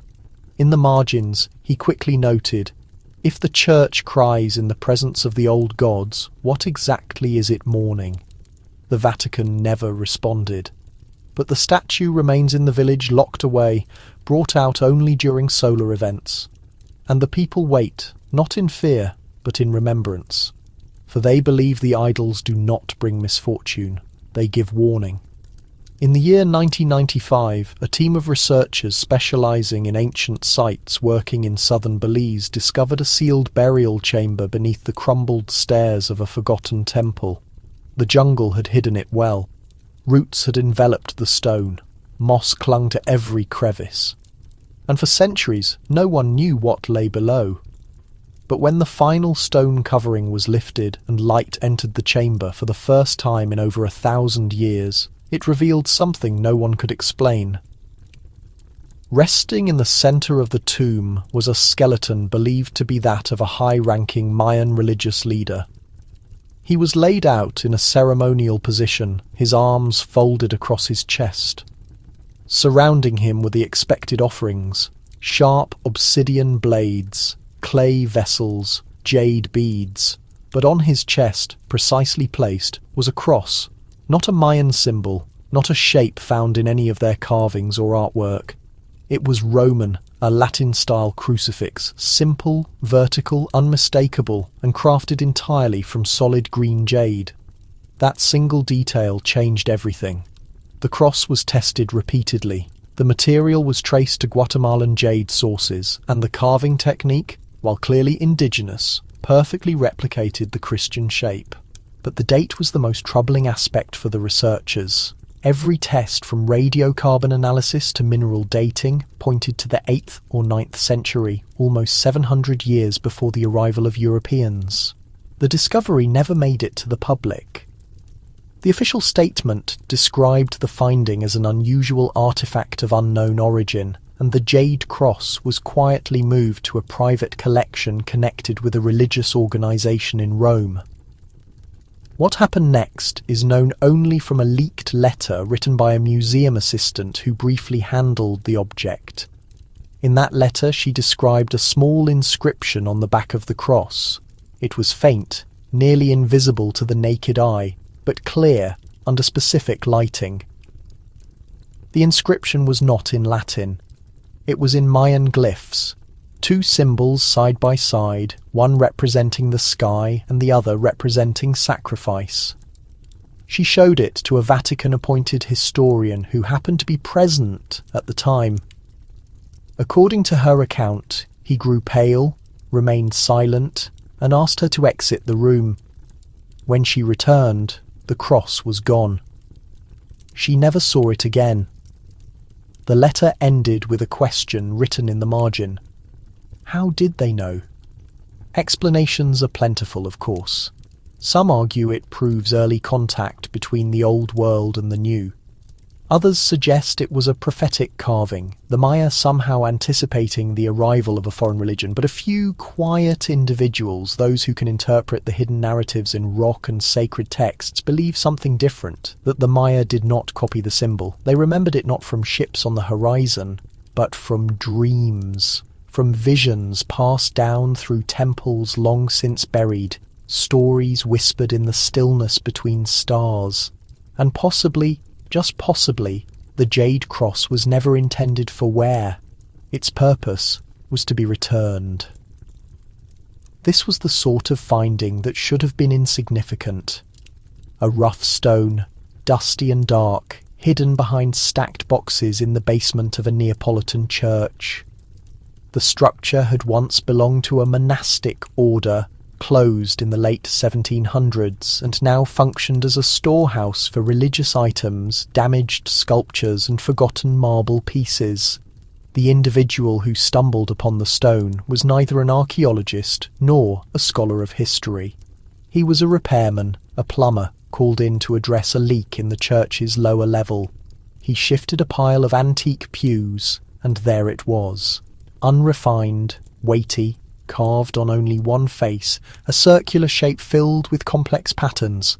What drew his attention wasn't the carving, but the form itself. He had grown up seeing illustrations of Mayan temples in periodicals. He recalled the carving resembled the solar disk from a specific mural. He mentioned it to the local priest, who simply chuckled and dismissed it.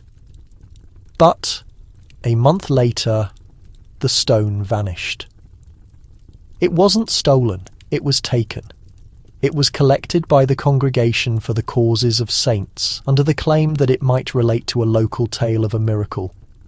The justification struck the parish staff as strange, but the request arrived with official seals and documentation. No one dared to question it. 3 years went by. Then, in the year 2005, a memorandum surfaced within the Vatican's internal correspondence, marked confidential and penned by a Monsignor working in the archives. It referred to the Naples carving, noting that the basalt rock it was made from was an exact match to the material used in several Mayan altars found at Copan and Tikal. That fact alone was peculiar. Basalt from Central America, concealed in a European church constructed centuries before any documented transatlantic voyages. But the symbol was more alarming. The circle on the stone was almost identical to the glyph for sun passage used in Mayan astronomical study. It corresponded with the solstice, and at the core of the circle, faint but visible, was a small Christian ichthys symbol. 2 distinct traditions, 2 faiths, etched into one overlooked rock. The letter concluded with a subtle thought.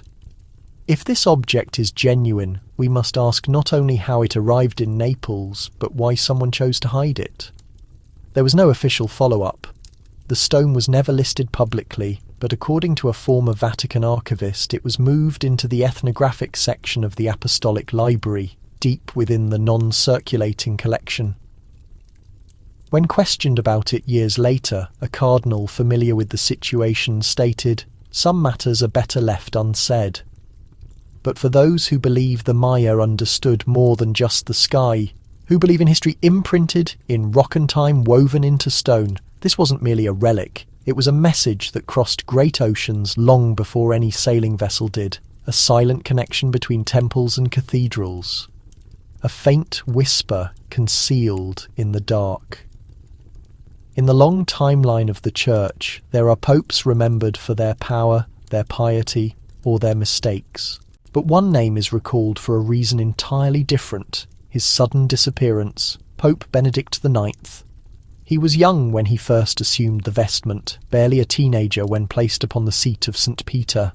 His tenure began in the early 1100s, though even the dates are disputed. Some sources claim he was elected 3 separate times. Others claim he sold the papacy, abandoned the role, and returned only when it suited his needs. But beneath the unusual politics and contradictory accounts lies a more profound riddle. A sentence from a private letter, discovered only in a secluded archive in Siena, may hold the answer. The letter, composed in Latin and bearing his personal seal, ends with an intriguing phrase: "Omens from the old gods in lands far south." That single line does not appear in any official Vatican document. It was disregarded. For hundreds of years, scholars assumed he was referencing Roman deities or pagan practices from North Africa. But in recent years, a few quiet academics have proposed a different idea: that the lands far south was not Africa, but the American continents. It seems an impossibility. The journeys to the New World did not commence until the late 1400s, but etched into the corner of the same letter is a small drawing, a man falling backward, arms raised with stars visible behind him. The sketch is crude, but it mirrors the same form found in Mayan carvings. A falling monarch beneath a sky ablaze with fire. Some believe Benedict had a premonition. Others believe he encountered a person or object that granted him knowledge not intended for his era. What remains certain is that following his final resignation, he vanished. He left no grave, no final public address. He did not retreat to a monastery, as is the custom for many popes. One day he simply departed the Vatican grounds and was never seen again. Rumours spread rapidly. Some insisted he had been poisoned, others asserted he had gone insane. But one remaining record from a bishop in Gaeta mentions a man in white robes travelling alone, carrying a scroll protected by obsidian cloth. Obsidian, a sacred rock of the Maya utilised for mirrors, weapons, and burial rituals. The bishop's story was interred in a local diocesan registry and overlooked for centuries. But a Jesuit historian uncovered it in the year 1998. He took the discovery to Rome. He requested permission to view the letter from Siena. He was denied access. He passed away from a sudden illness 6 months later. To this day, Pope Benedict IX remains among the most debated figures in the history of the papacy. Some call him a scandal, others a symbol of corruption.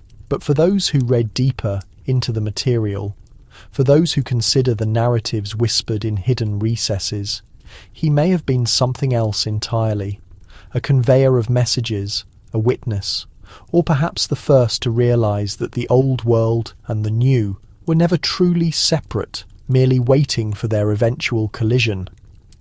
In the centre of the Vatican, where the light is dim and silence presses against the stone like breath on glass, there is a room few ever manage to enter. It is part of the apostolic library, yet it is absent from any blueprints. There is no marker, no title, just a solid wood door marked only with a single emblem, 2 keys crossed above a rolled document. The room is known only by those who work deep within the Vatican's ethnographic collections, where artifacts from the planet's most distant regions are stored. It is rumoured to hold scrolls in extinct languages, bones of saints who were never officially recognised, and maps that contradict what is known about global geography. But one day in the year 2006, a small group of scholars observed something unsettling. Documentation had gone missing. Not all at once. Slowly, methodically, like individual pages torn from a volume, one by one, until the underlying structure began to show. The missing documents were not connected by location or time. They came from various shelves, different vaults, yet every single one shared a common thread. Each file contained records of early exchanges between the Vatican and Central America.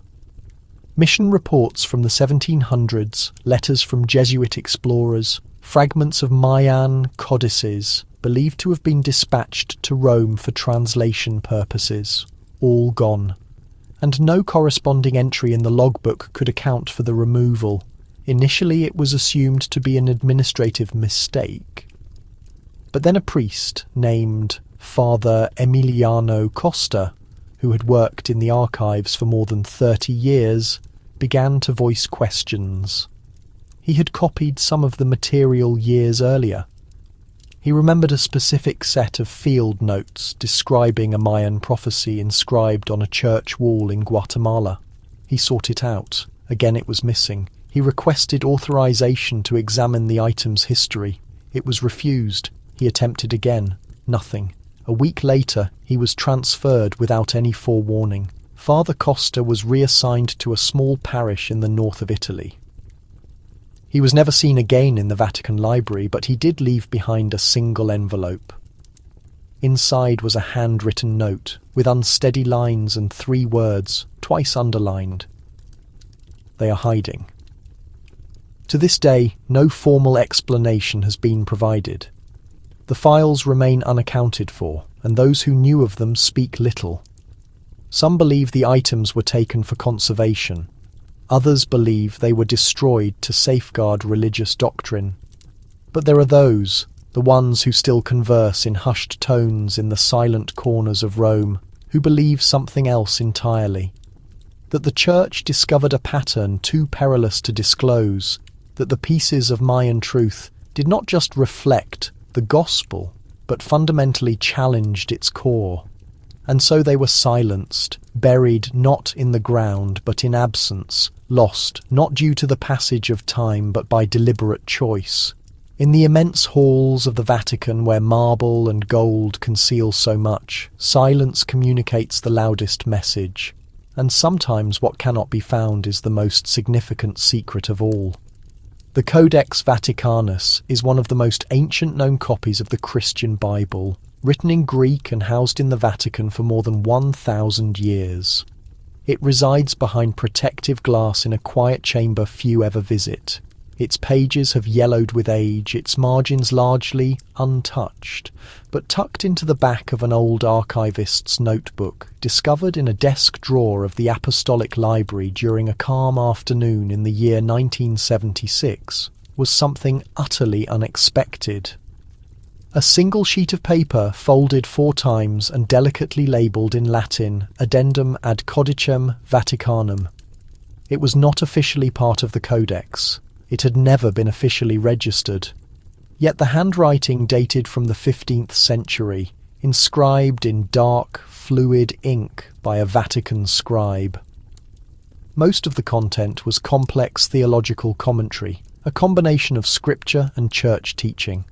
But near the bottom was a passage written in smaller script, as if it were added later by someone hesitant about its inclusion at all.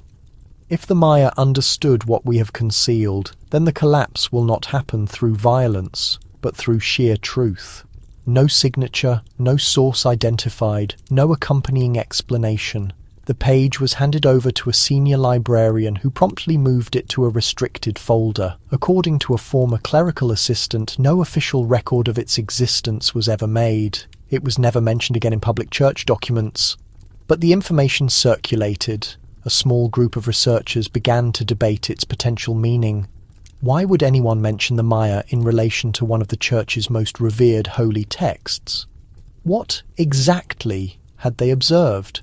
And crucially, what exactly had the Vatican decided to keep hidden? One hypothesis suggested that this edition was a reflection on a much older manuscript, now missing, which spoke of a prophecy not found in scripture, but physically etched in stone. A specific Mayan glyph, translated by earlier missionaries, described a future time when a great temple of light would fall, not due to fire or invasion, but from internal breakdown. The collapse would be subtle. It would begin with the erosion of faith, the disappearance of certainties, and it would be brought about not by external opponents, but by hidden discoveries buried deep within the Church's own vaults. The Maya did not foresee war. They predicted revelation. Some believed this fragment served as a warning that the Vatican had recognized a perfect reflection in Mayan writings, an image too accurate to simply overlook. And like any mirror, it showed not only divine splendor, but underlying imperfections. In 1983, a Jesuit professor requested permission to examine the page. He was refused. When he persisted in his request, his teaching credentials were officially revoked. The page is still preserved. It is now kept in a sealed envelope marked non-confirmatum, meaning unconfirmed. Officially, it carries no authority. Unofficially, it raises a question that haunts the halls of religious belief. What if pure truth itself is the power that brings down powerful institutions, not with destructive force, but with illuminating light? In the year 1958, beneath the grey skies of a Roman winter, a Vatican bishop named Matteo Lucchesi quietly died in his sleep. His passing was ordinary by church standards. No public scandal, no elaborate ceremony, but what transpired afterward raised quiet suspicion among those who had served under his authority. Without any explanation, the bishop's private living quarters were immediately sealed the next morning. The room, situated inside a modest structure near the periphery of Vatican City, had been used by Lucchese for decades. He employed no staff, received no visitors.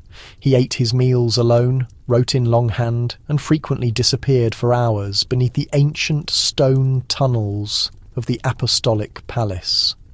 His entire life was defined by discretion. But when two archivists were instructed to catalogue his belongings after his death, they found something completely inexplicable. Behind a massive bookshelf secured to the wall, there was a concealed narrow door. It lacked a visible handle, only a brass keyhole completely obscured by dust. The archivists formally requested authorization to open it. Vatican security personnel arrived instead. The room was immediately cleared. Hours went by. Later that night, one of the archivists returned by himself, realizing he had left his notebook behind. As he approached the corridor, he noticed the door slightly ajar, just enough for one brief, shocking glimpse. Inside, the walls were lined with deep red velvet.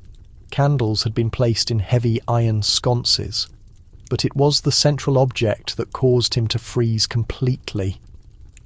A golden panel, nearly 5 feet in height, was mounted on the far wall. Carved into its surface was a sequence of symbols, swirls, stars, and strange characters not belonging to any Roman alphabet. At the centre of the panel stood a robed human figure. He was clearly not European. His facial features, though highly stylized, resembled those seen in ancient Mesoamerican carvings. He stood beneath a celestial sky of fire, his hands raised in a gesture toward a temple constructed entirely of light. Above him, executed in fine gold leaf, were 2 keys crossed over a broken royal crown. The archivist blinked quickly. Then the door slammed shut instantly. The room was officially sealed again. The following morning, he was abruptly reassigned to the Vatican Gardens Department. No reason was given, no chance for appeal. Years later, close to his retirement, he privately confided in a Jesuit researcher.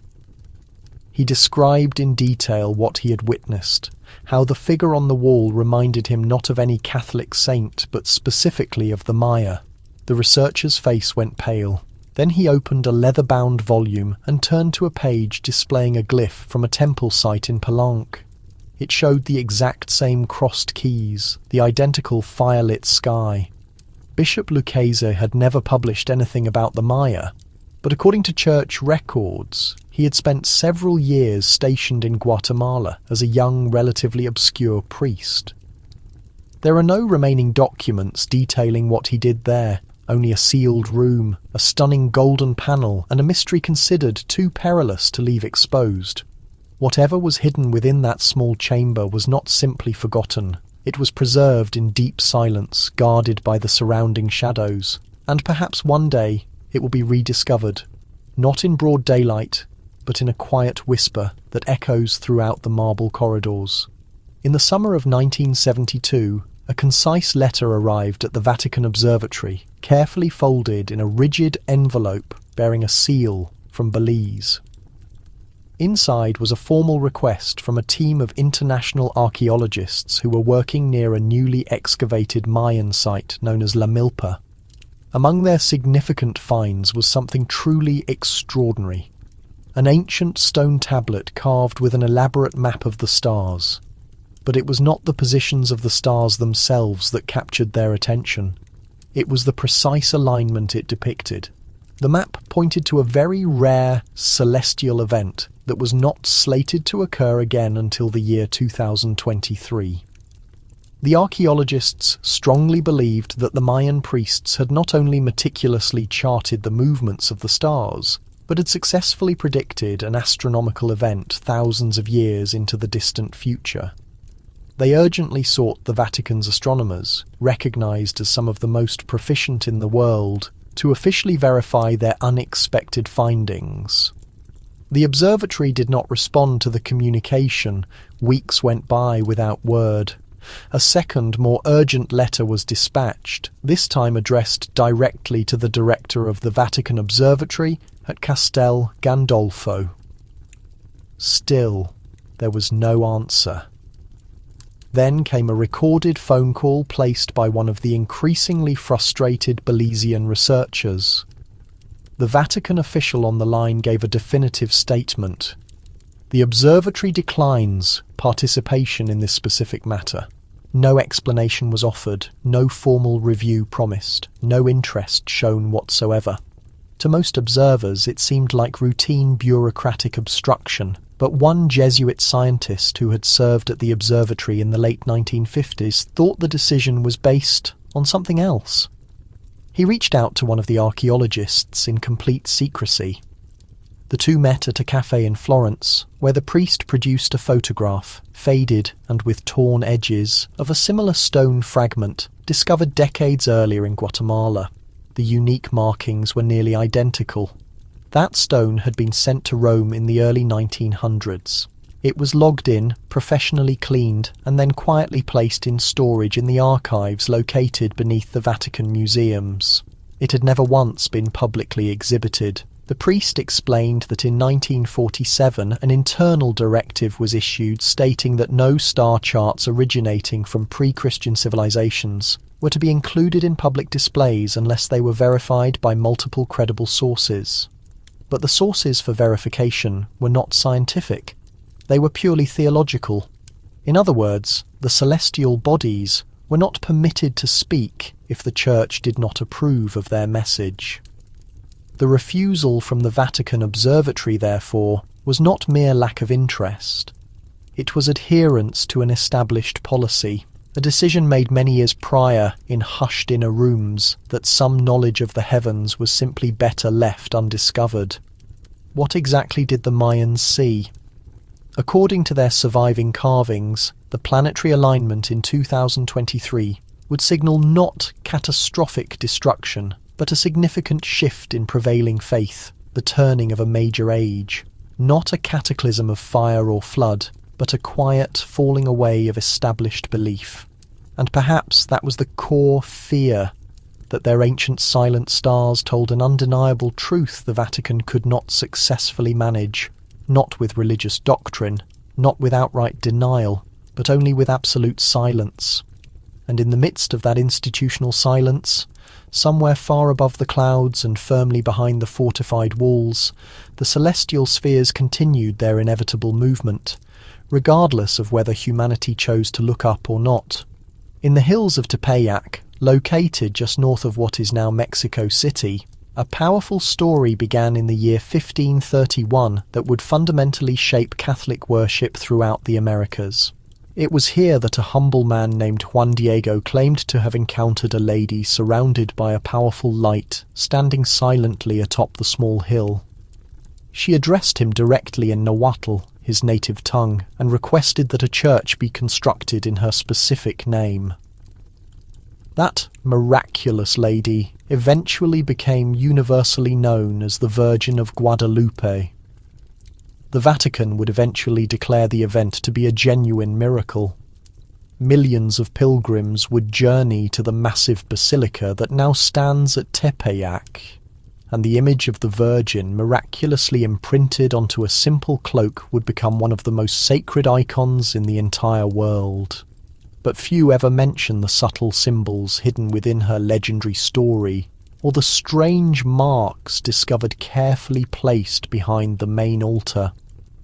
More than 400 years later, in the early part of the 20th century, during a quiet, detailed restoration of the old original chapel near the claimed apparition site, construction workers uncovered a collection of stone tiles buried directly beneath the foundation.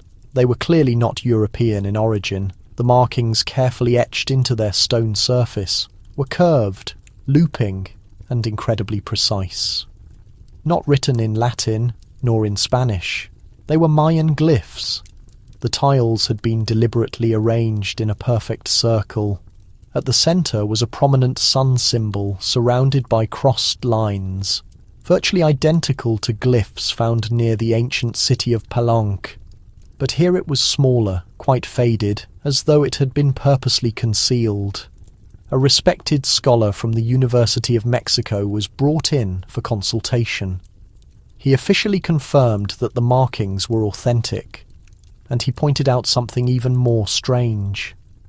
The precise positioning of the sun symbol perfectly mirrored one observed on a pre-Columbian altar in the Yucatan region.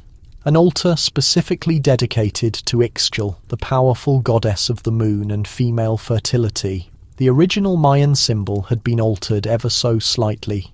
A thin line was subtly carved across its design, forming a shape that, when viewed from a specific angle, strongly resembled a traditional Christian cross.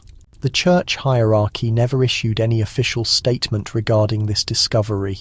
One priest who worked near Tepeyac for more than 30 years believed the tiles represented a quiet, intentional message, not a fundamental contradiction to the miracle of Guadalupe, but a deep connection, a spiritual bridge. He wrote in his private journal that perhaps the woman Juan Diego saw was not intended to mark the end of one faith, but rather the transformation of two, a profound convergence of spiritual belief. The Vatican, however, maintained its firm silence. The tiles were removed from the ground, placed into institutional storage, and over a period of time the records documenting their specific discovery grew faint and incomplete. But the underlying story quietly persisted.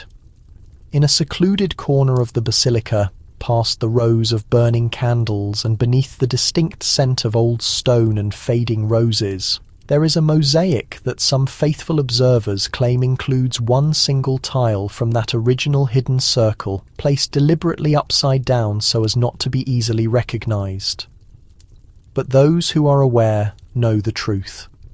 They maintain that the voice that spoke on the hill that day spoke not just to one religious tradition. It resonated across time, connecting ancient temples and grand cathedrals alike. And in that powerful echo, something continues to whisper. Beneath the massive, towering dome of St. Peter's Basilica, where millions walk silently across polished marble floors, there exists an entirely different world. A world that is quiet, perpetually shadowed, and cold. This hidden world lies far beneath the surface, where narrow stone passageways lead directly to ancient burial chambers and long-forgotten secrets. In the early 1930s, when the Vatican first began excavating the necropolis situated beneath St. Peter's, their singular goal was straightforward. They sought to conclusively verify the final resting place of the Apostle himself. The entire undertaking was delicate, performed in near-total institutional secrecy. Only a very select handful of trusted clergy and scholars were granted permission to assist. One of those was a young Vatican archivist named Paolo Morelli. He kept no official professional journal, but decades later, a personal letter surfaced in an old estate collection located in Turin. It was addressed to his brother and was dated May of 1936. In the letter, Morelli described a specific discovery made during one of the initial excavation phases, something that was never formally logged in the Vatican's official records. They had uncovered a hand-carved stone tablet. It was firmly wedged between the foundation walls where the old Roman bricks met a distinct layer of reused stones believed to have been sourced from a much earlier shrine structure. The tablet was black, its surface smoothed by the relentless passage of time, no larger than 2 feet across. Its visible surface bore absolutely no Latin inscriptions. Instead, the surface bore densely packed markings, with interwoven shapes, loops, bars, and animal-like representations. Morelli could identify none of the figures, yet one design was particularly noticeable. Positioned at the tablet's top centre was a crowned individual with arms raised, surrounded by what appeared to be streams of solar light or fire. The crown he wore was irregular, fractured on one side, and behind him, barely visible, was a shape that undeniably resembled a cross. The other members dismissed this feature as mere decoration, perhaps something imported from Egypt or North Africa. But Morelli held reservations. He had previously spent a year in Central America assisting a church survey of missionary records and had noticed a detail uncannily similar to it on the cover of a missing Mayan codex. When Morelli attempted to voice his concerns and was instructed to keep quiet, the tablet was removed the very next day. No photographs were taken. No subsequent reference to it appeared in the excavation logs. Years later, Morelli attended a private viewing at the Vatican museums showcasing early church artifacts. Tucked away in a dimly lit corner, hidden behind a drape, he recognized something familiar. It was a stone fragment partially concealed behind other relics. Only a section of the carving was visible, but the figure wearing a crown was permanently preserved in the stone. He questioned a museum curator about the piece. The man simply replied that it was unlabelled, donated, and its origin unknown. But Morelli was convinced. He believed the Maya had projected themselves across time using symbols and stone, that somehow, in a language not yet fully deciphered, they had foretold a future not their own, and that one of those quiet warnings had been interred beneath St. Peter's foundations, patiently waiting centuries to be discovered. Not by pilgrims, nor by popes, but by someone prepared to pay attention. In a hushed section of the Curia Generalizia, the central office of the Jesuit order in Rome, a long corridor exists that seems to terminate abruptly. Its walls are lined with simple doors, each marked with faded numbers. Most visitors walk past without stopping, unaware that beyond one of these doors, concealed by time and secrecy, lies a room known only to a few within the Society of Jesus, the Jesuit map room. It is not featured on any public floor plan. The door leading to it has no sign, but behind its heavy wooden frame, secured by an old iron lock, rests a collection of maps unlike any other worldwide. They are not merely maps of cities and waterways, but of concepts, theories, and forgotten routes. The room itself is small, about the size of a chapel vestry. The air carries the distinct odour of aged parchment and wood varnish. On the far wall is a cabinet containing drawers, each one labelled in Latin. One reads Mundus Novus, another Contactus Premature, premature contact. What is stored there is not intended for tourists or even most clergy. A former Jesuit, Father Renato Alvarez, once spoke quietly of what he observed inside.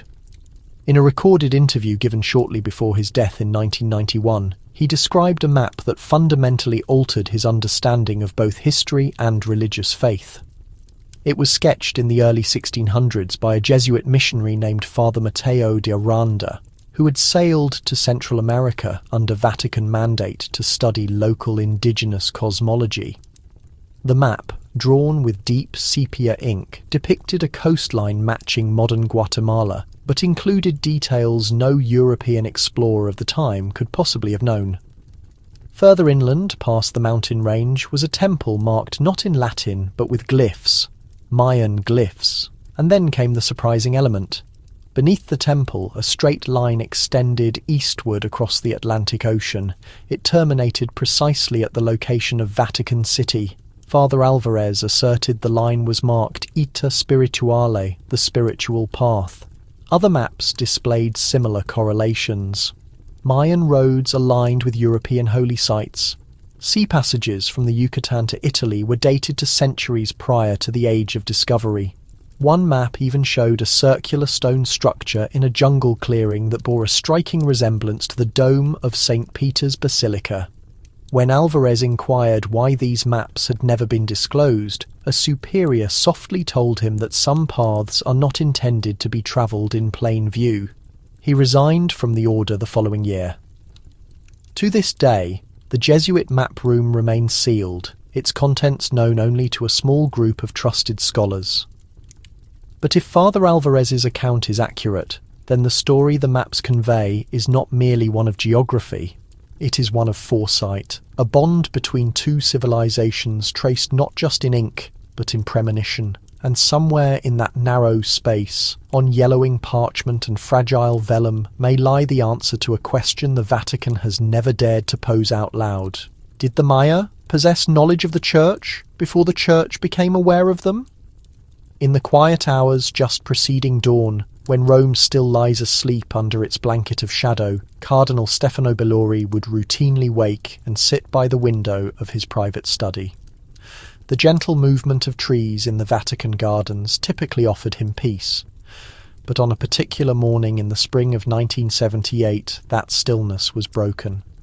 He awoke drenched in a cold sweat. His breathing was shallow, and clutched in his hand was a worn leather journal, its pages shaking beneath his touch.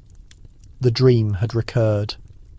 For almost 6 months, Cardinal Bellori had kept it confidential. He was a learned man, devoted to scholarship and tradition, not easily unsettled. Yet this dream differed from all others. It always started the same way. He was standing on a marble floor, alone, with a jungle rapidly growing around him. He could hear bird calls echoing through the trees, and the smell of moist soil filled his lungs. Then, before him, a remarkable sight materialized. A gleaming white stone temple enveloped in vines with symbols deeply etched into its surface. These were not religious symbols of the Church, but ancient curved figures like those found on old Mayan altars. In the distance, the dome of St. Peter's Basilica stood silent, and slowly, vine by vine, leaf by leaf, the jungle completely consumed it. The last thing he consistently heard before waking was a chant. Soft, melodious, and in a language he could never place. Not Latin, not Italian.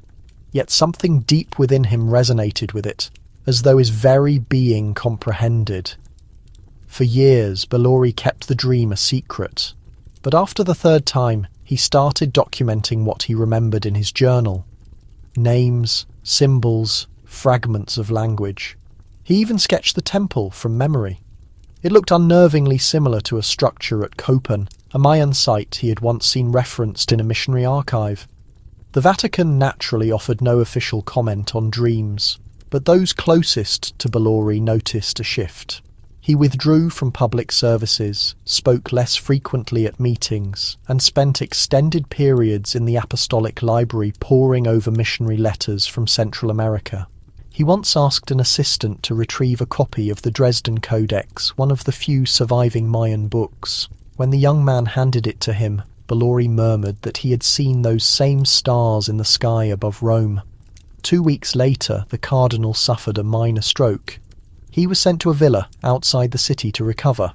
His personal belongings were packed up and returned to the Vatican. Inside one of those containers, a letter was discovered, simply addressed to whomever reads this. In it, Cardinal Bellori wrote that there are 2 cities, one built of stone, the other of memory. When they converge in a dream, something ancient stirs. He believed the Maya had foreseen it. He believed the Church had concealed it. The letter was never made public, but the journal remains, quietly secured in the private vaults, among the narratives the Vatican does not deny because it never addresses them at all. It was not the demise of a city that the Maya had predicted. It was the downfall of something far more fundamental, something slower, more subtle, but much more devastating. Not the fall of Rome, but the loss of faith. In the heart of the Guatemalan jungle, where bird calls echo in the canopy and moss heavily coats the temple steps, a single obsidian-carved glyph continues to perplex scholars. The figure is seated, crowned, and dressed in what appears to be ceremonial attire. However, the throne beneath him is cracked, split straight down the middle, like stone struck by lightning.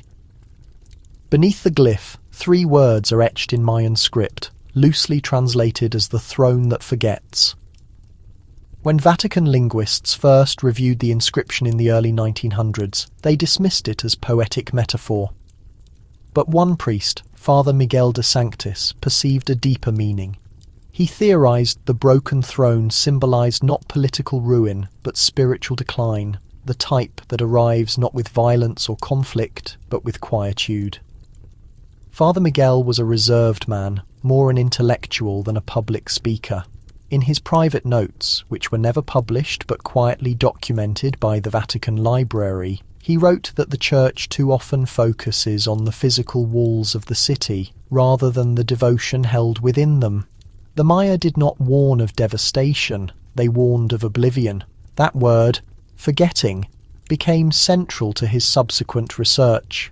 He identified recurring themes in Mayan texts suggesting cycles of remembrance and abandonment, not just of authority, but of ultimate purpose. When the people ignored the voice of the gods, the temples became silent. And when the temples fell silent, so did the heavens. Centuries later, that same silence seems to resonate through the marble halls of the Vatican.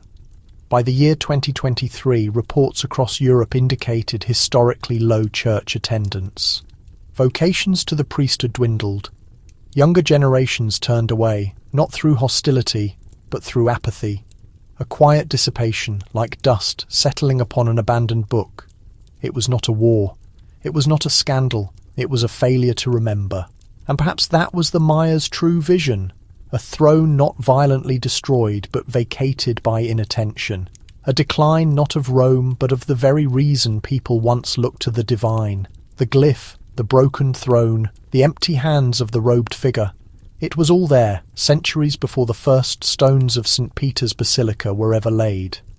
In one final notation, Father Miguel wrote that the greatest tragedy is not when a church burns down. It is when no one recalls why it was built. And maybe, just maybe, the Maya sought to caution us not about our impending destruction, but about our growing indifference. Not about annihilation, but about a silence that deepens year after year in the hearts of those who cease to believe. In a secluded gallery once hidden beneath the Apostolic Palace hung a painting that stood apart from the Vatican's vast collection. It was not imposing in size. It was not embellished with gold or surrounded by renderings of saints and angels. Yet those who viewed it recalled it with unease. The painting depicted a man in papal vestments kneeling at the base of a massive stone pyramid. His head was lowered. His staff was broken. Behind him, the jungle swelled like a rising tide, encroaching upon the marble folds of his cloak. And at the apex of the pyramid, scarcely visible, stood a small figure sculpted from light. The illumination originated not from the sky, but from the pyramid itself.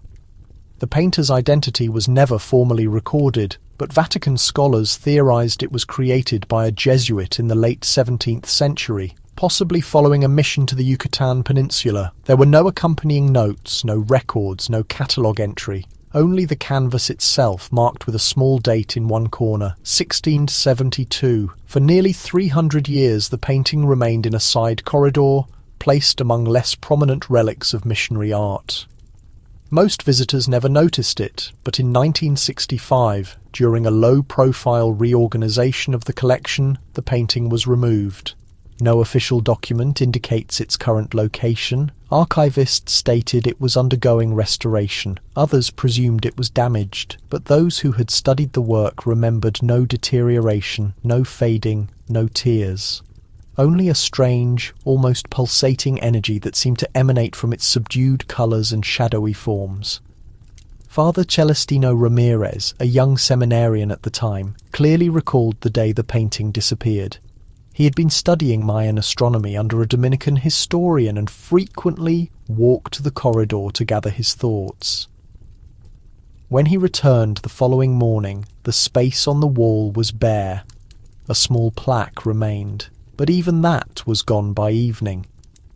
Years later, Father Ramirez would write that he believed someone decided the painting no longer aligned with the accepted narrative. It suggested something Rome was unable to account for, that another culture, another belief system had witnessed something divine long before our arrival. And there was one other detail he never forgot. The robed figure in the painting, the one kneeling before the pyramid, wore the triple-crowned tiara of the Pope. But a closer look revealed something peculiar in his expression. Not terror nor devotion.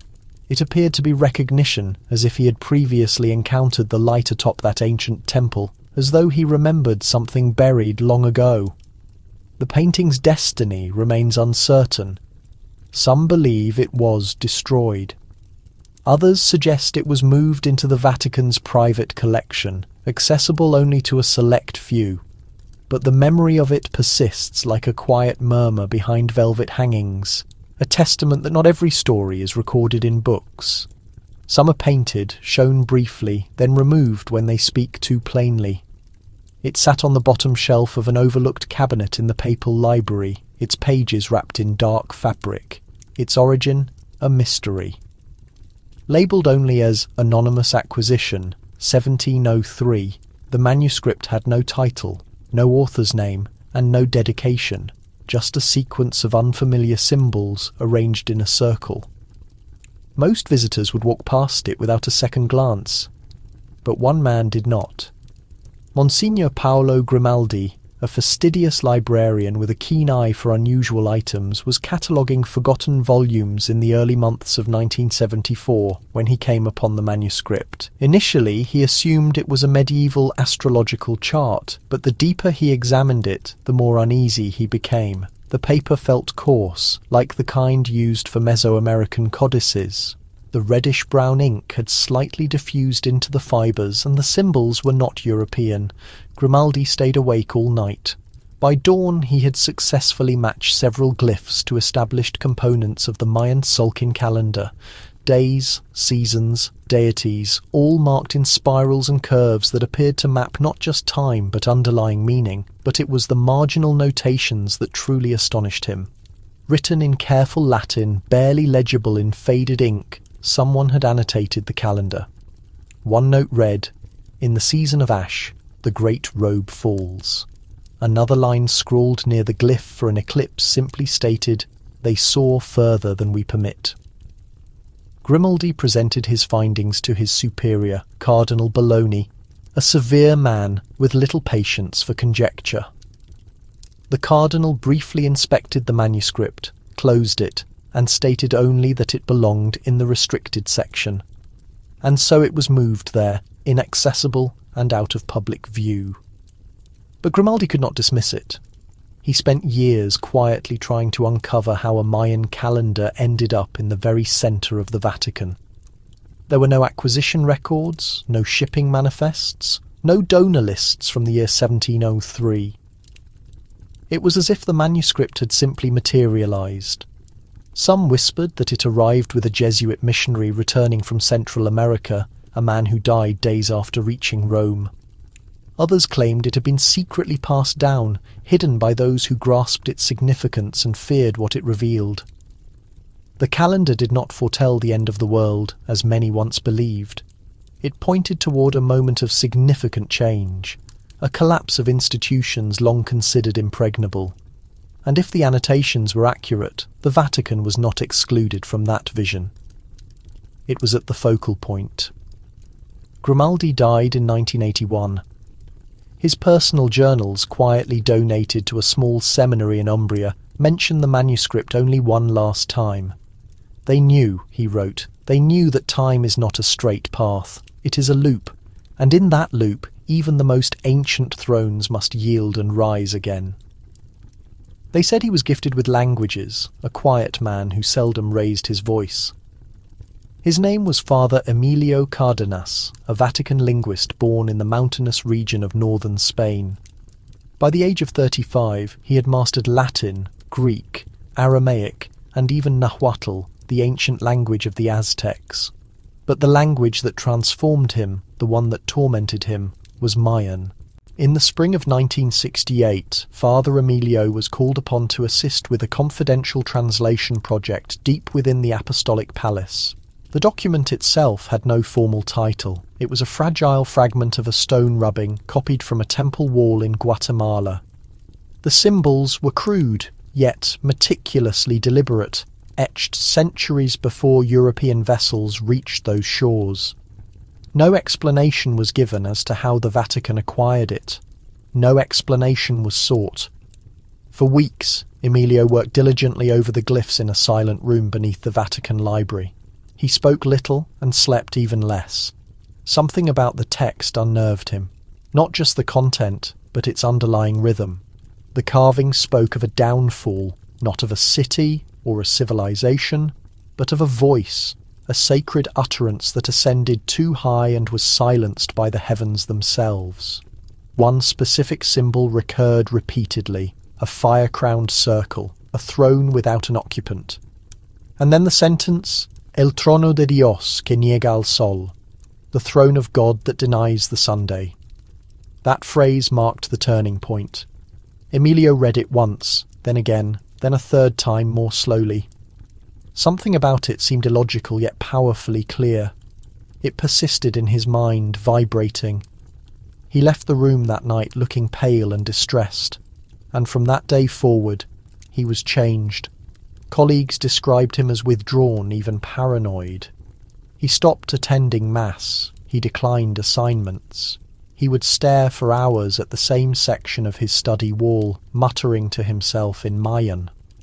On one occasion, a visiting priest discovered Emilio crying, tightly gripping a rosary with bloodless fingers. When asked what was wrong, he only replied that he had witnessed what they had seen, and he could not erase it. In 1971, he requested a transfer to a monastery in southern Italy, a place far removed from stone glyphs and Vatican walls. But even there, rest was elusive. Locals remembered seeing him walking barefoot at night through the olive groves, his eyes wide, whispering verses that sounded like prayers but were in no language they recognized. He passed away in the winter of 1976. His final words were recorded by the attending brother.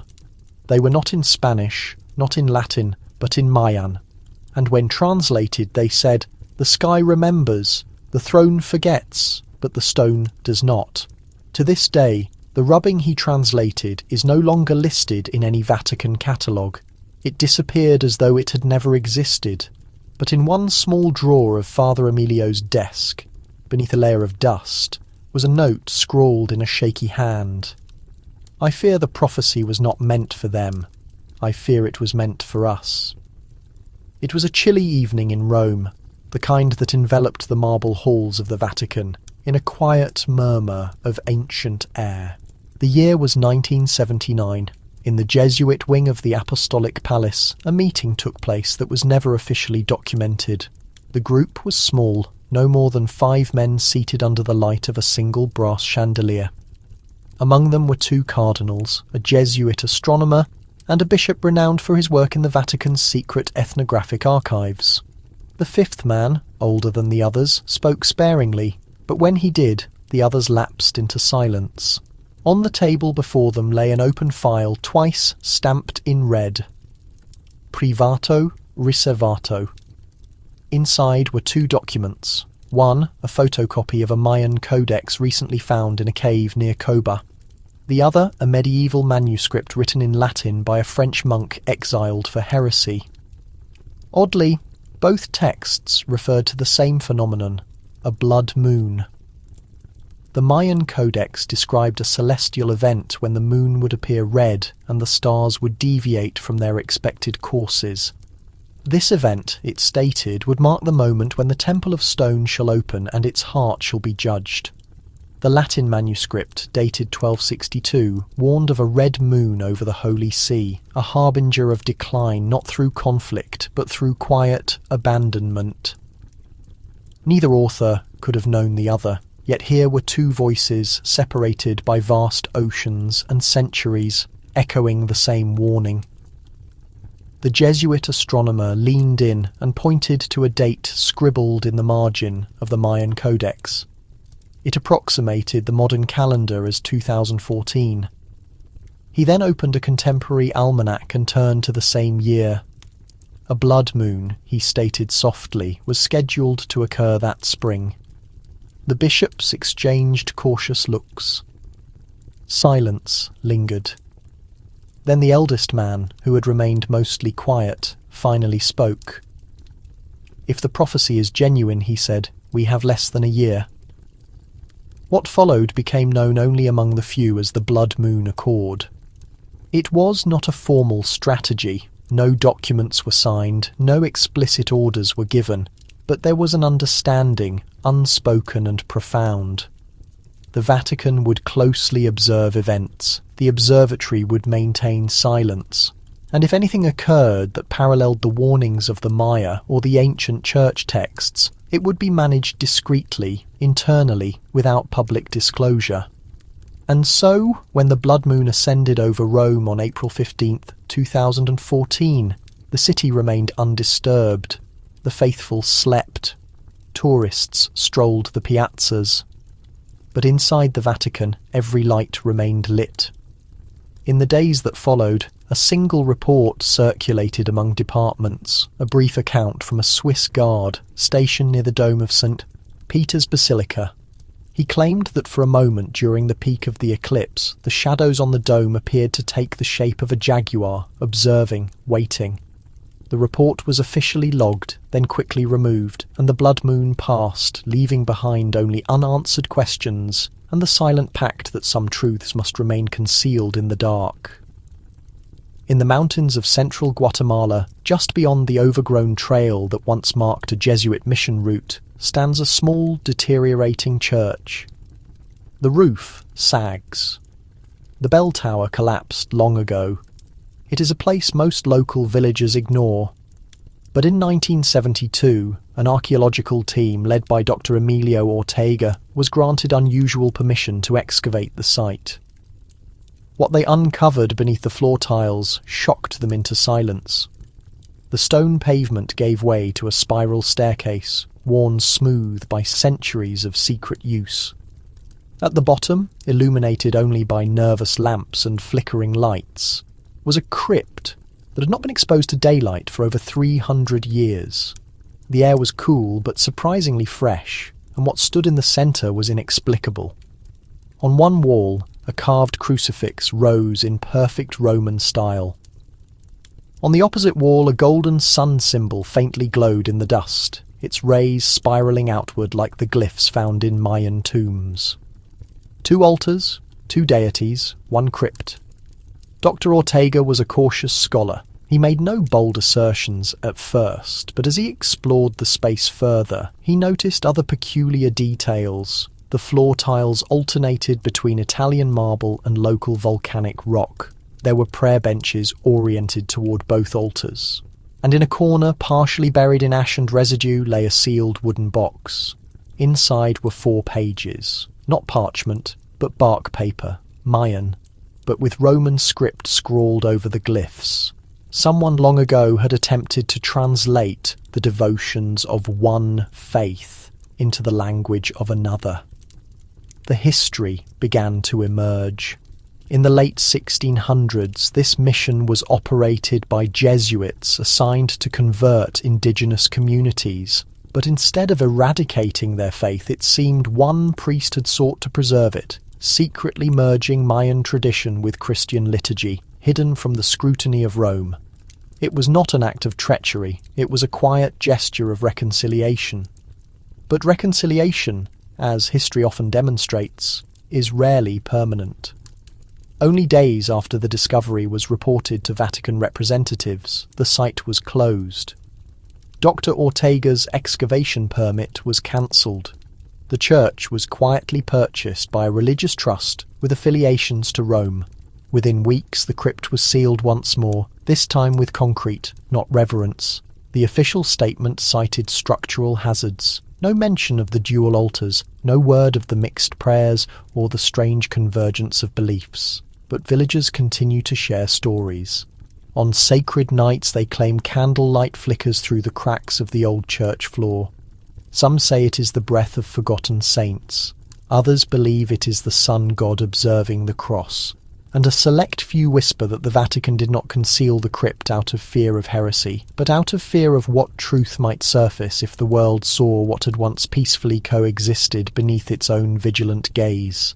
In a quiet drawer deep within the Vatican's restricted archives rests a letter written in meticulous flowing Latin. The ink has faded to a soft brown and the parchment carries the scent of dust and old incense.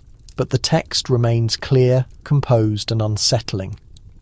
It was penned in the year 1862 by a Vatican scribe named Brother Marius. He was neither famous nor influential, and his name appears in no church directory. Yet the letter he wrote was addressed to the highest authority in Rome, His Holiness, the Pope. The letter starts like a supplication but quickly transitions into a warning. Brother Marius recounts a finding made by a Jesuit missionary recently returned from the Yucatan Peninsula. The missionary carried not just relics and sketches, but something far more perplexing: a rubbing of a Mayan stone panel taken from the wall of a partially buried temple near Copan. The carving depicted a strange scene: a man in long robes being ejected from a fish-shaped vessel. Around him, stars were falling. Behind him, a circle of fire. But what captured Brother Marius's attention was neither the artistic style nor the symbols. It was the figure himself. His hand wore a ring.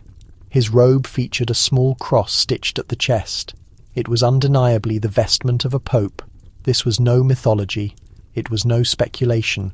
The Mayan carving, separated from Rome by thousands of miles and centuries, depicted a church leader falling from the sky, cast out of faith alone. Brother Marius connected it to a line of scripture that had long captivated him. Christ had once said to Peter, "I will make you a fisher of men." From this, the papacy adopted its primary symbol, the fisherman's ring, a simple band worn by every pope as a symbol of St. Peter's heritage.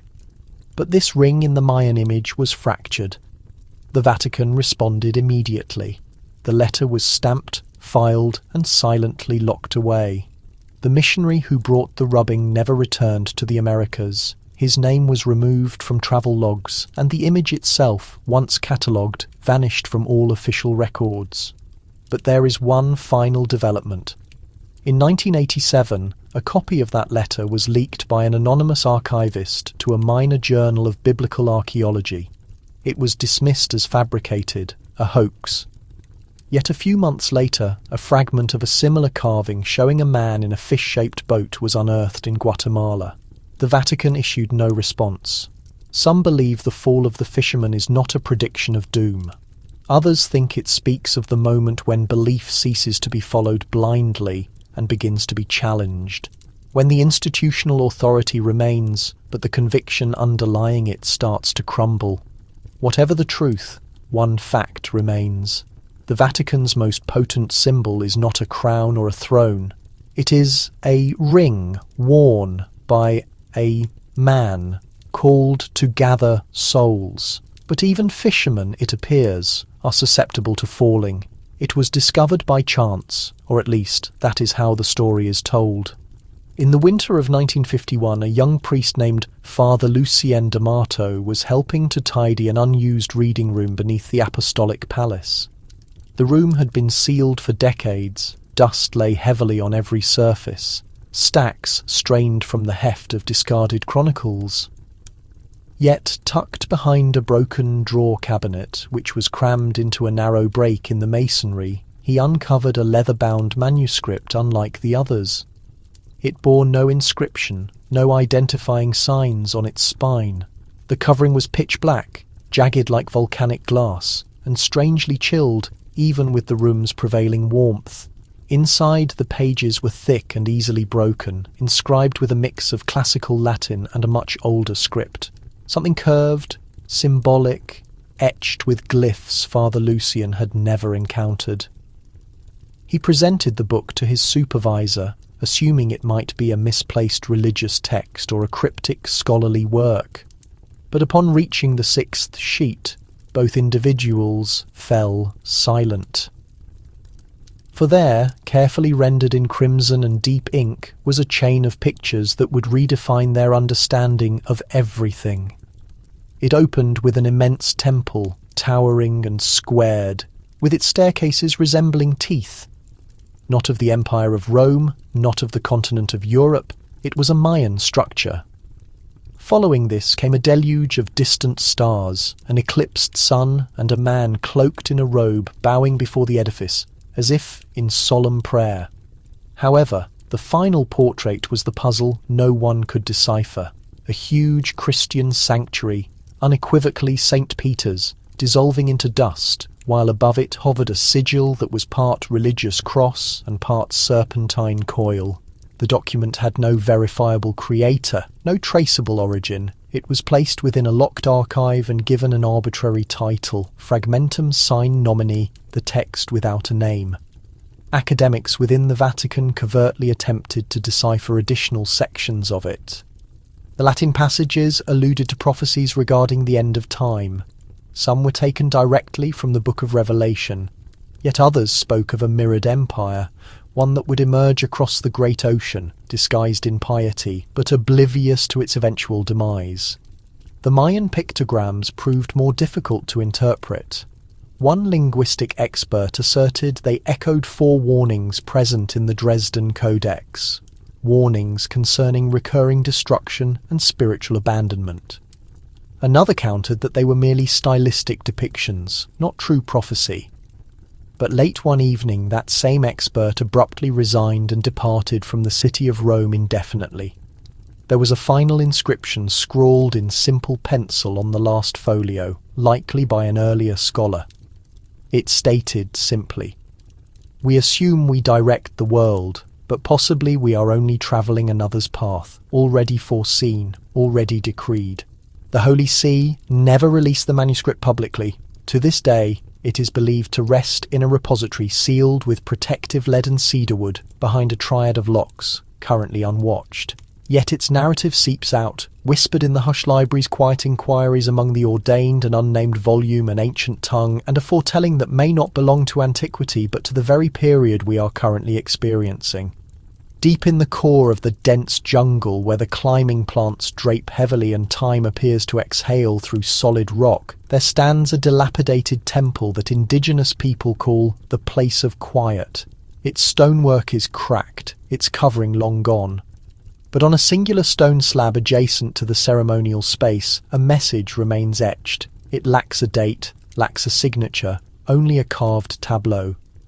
2 monumental buildings, one primeval and immersed in the jungle's gloom, the other pristine white and capped with a great circular roof. Between them, a serpent spirals across the heavens, its jaws parted as if poised to strike the regional elders. Descendants of the Mayan clergy refer to it as the prediction of the dual sanctuaries. They maintain that the ancient ones believed in cycles of genesis, ending and renewal, not only for human life, but for concepts, major settlements, even articles of faith. The prophecy speaks of a time when 2 sacred places would confront each other, not across a physical space, but across a vast span of history. One would ascend from the rainforest, believed to be constructed by the will of the cosmos. The second would be erected from quarry stone, built by people who laid claim to the ethereal realm. When both stood in silent condemnation of each other, the epical cycle would reset. For countless generations, this notion was disregarded. A beautiful metaphor, perhaps a legend, encased in inert stone. But then, in the year 1974, an old photograph appeared within a Jesuit repository. It featured a religious missionary standing directly in front of an engraved wall in Copan.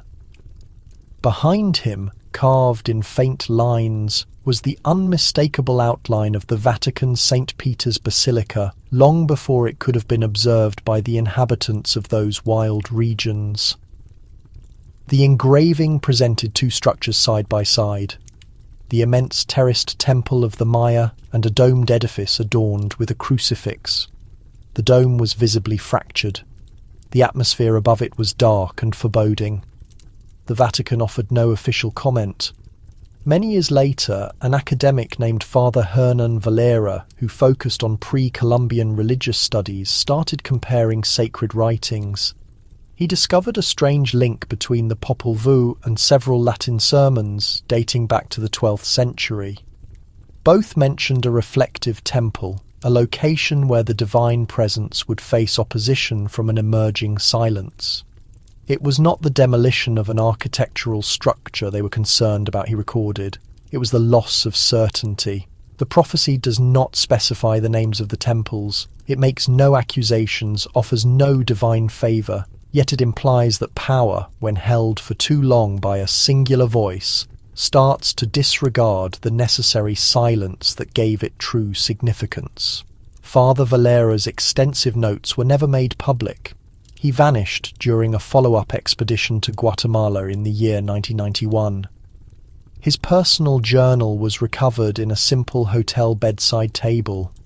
The final sheet contained a solitary declaration. They are not adversaries. They are mirror images. Whether the Maya genuinely foresaw the Vatican or simply articulated a universal truth, we may never fully comprehend. But within the ancient ruins of Copan, in the quiet conversations of priests who still recall the original language, the tale lives on. Two sacred places, one shared destiny, and a profound silence waiting between them. It was early dawn when the thick mist began to dissipate above the monumental ruins of Copan. A slight current of air carried the aroma of damp foliage and millennia-old stone, and the wild forest, as if rousing from a deep slumber, revealed an object that should not have been present. Father Miguel Duarte, a Vatican-assigned investigator in the early 1990s, had been tracing Mayan iconography in the area for approximately 10 years. On this specific day, his local guide escorted him to a rock face deep within an unexplored section of the ruins. Time had eroded the stones severely, but enough detail remained to clearly distinguish the image. A ceremonial crown composed of 3 tiers surmounted by a small cross. It was the recognizable papal tiara. It was not the first time he had encountered strange iconography within Mayan cities. But this particular finding, this one was unequivocally different. The dimensions were meticulously accurate. The tiara was an exact match to those worn by the popes of Rome for many generations. Not metaphorical, not abstract in concept, but precise in every single aspect. Beneath the headpiece, a man was seated upon a rock throne, his arms spread toward the sky. Behind him stood 2 secondary figures, one holding a staff of pure light, the other with torrents of fire issuing from his mouth. It was a fresco unlike anything else discovered, and it rendered Father Duarte completely speechless. The Vatican immediately sent instructions to halt all subsequent exploratory digging in that entire section. No photographic evidence was released. No official account was ever submitted. But the indigenous construction workers remembered what they saw. One of them, a young man named Daniel, who would later join the priesthood, spoke openly of his experience that day. He described it simply. The jungle was showing us a reflection of ourselves. He implied more than just stone carvings. What the Vatican had uncovered was a mirror, an image etched long before the arrival of European influence. Long before popes wore luxurious silk vestments or offered benedictions from official balconies. Yet there it lay, concealed beneath masses of vines and earth. A figure unmistakably adorned in the ceremonial garments of the Vatican. The queries arose immediately. How could the Maya, isolated for centuries, have sculpted something with such fine detail? Was it a mere coincidence, or was it an intentional communication? And if it was a message, for whom was it genuinely intended? Father Duarte was summoned back to Rome just a few months following the discovery. He never disclosed his research findings. He never returned to the site of Copan. According to a trusted associate, he began frequenting the vast archives more often, but remained notably quiet during formal meetings. When questioned about the extraordinary mural, he merely responded, "Some reflections are not meant to be observed for an extended period." In a locked-off section of the Vatican Museum, there is rumoured to be a painting executed not by a European master, but by a Central American painter in the early 1700s. It depicts a jungle throne, a crown divided into 2 halves, and a vocal sound written in symbolic glyphs, ascending from the surrounding trees. Academics who have viewed it dismiss it as native folklore. Others maintain it is a genuine premonition. Not every mirror reveals the past. Some reflect the events that are yet to unfold. And, in the quiet, shadowed corners of Copan, intricately carved in solid stone and guarded by the jungle vines, the dense forest still holds the memory. In the springtime of the year 1949, an individual arrived in the city of Rome carrying no personal luggage, only a simple leather shoulder bag and a stellar reputation.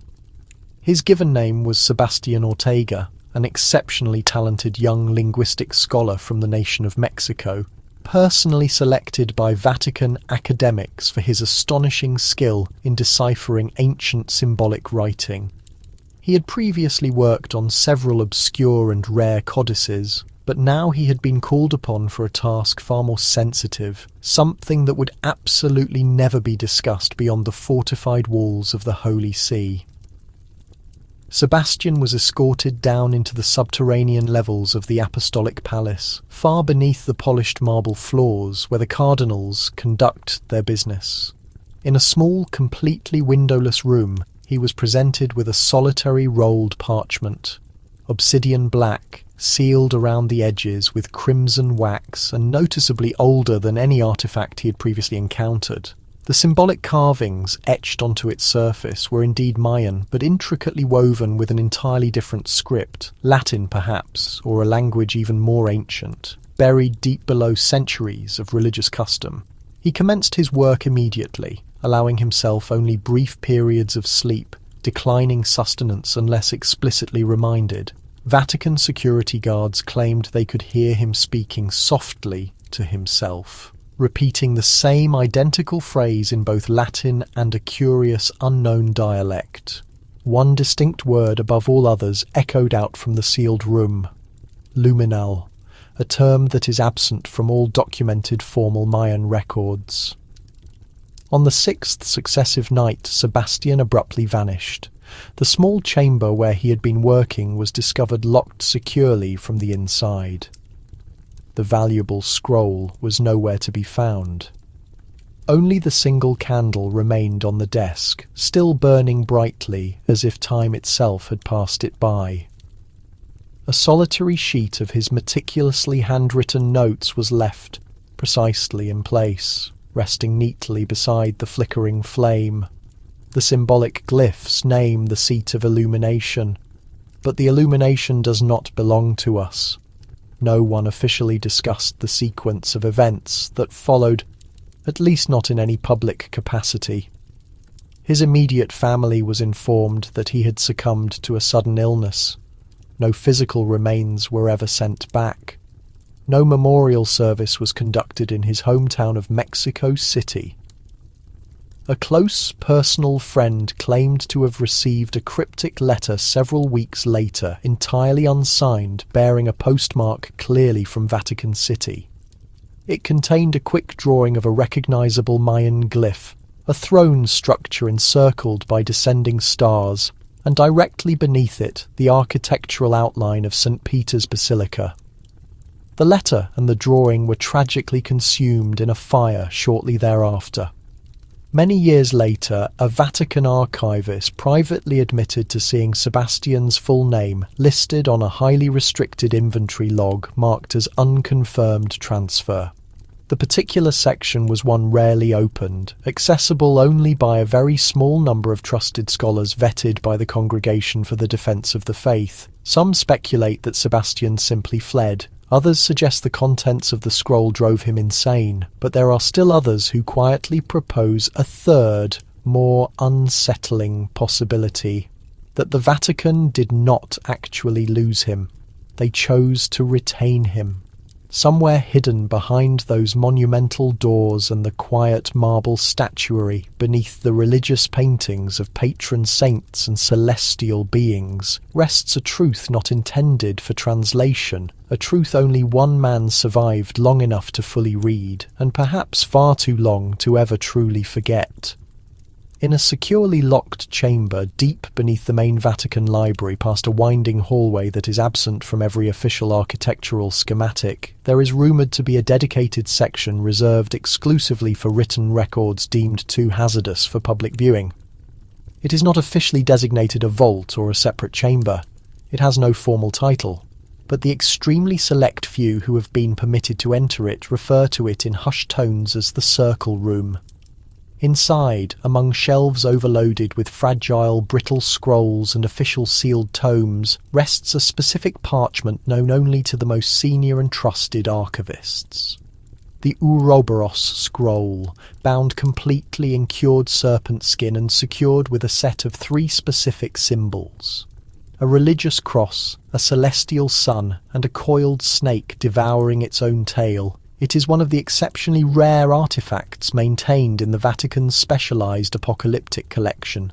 And unlike the majority of the other texts, this particular one has never been formally catalogued. The mysterious scroll is inscribed in 2 distinct hands. The initial writing appears to be of Mayan origin, flowing in looping, highly symbolic patterns. The second hand, noticeably smaller and more compacted, is classical Latin.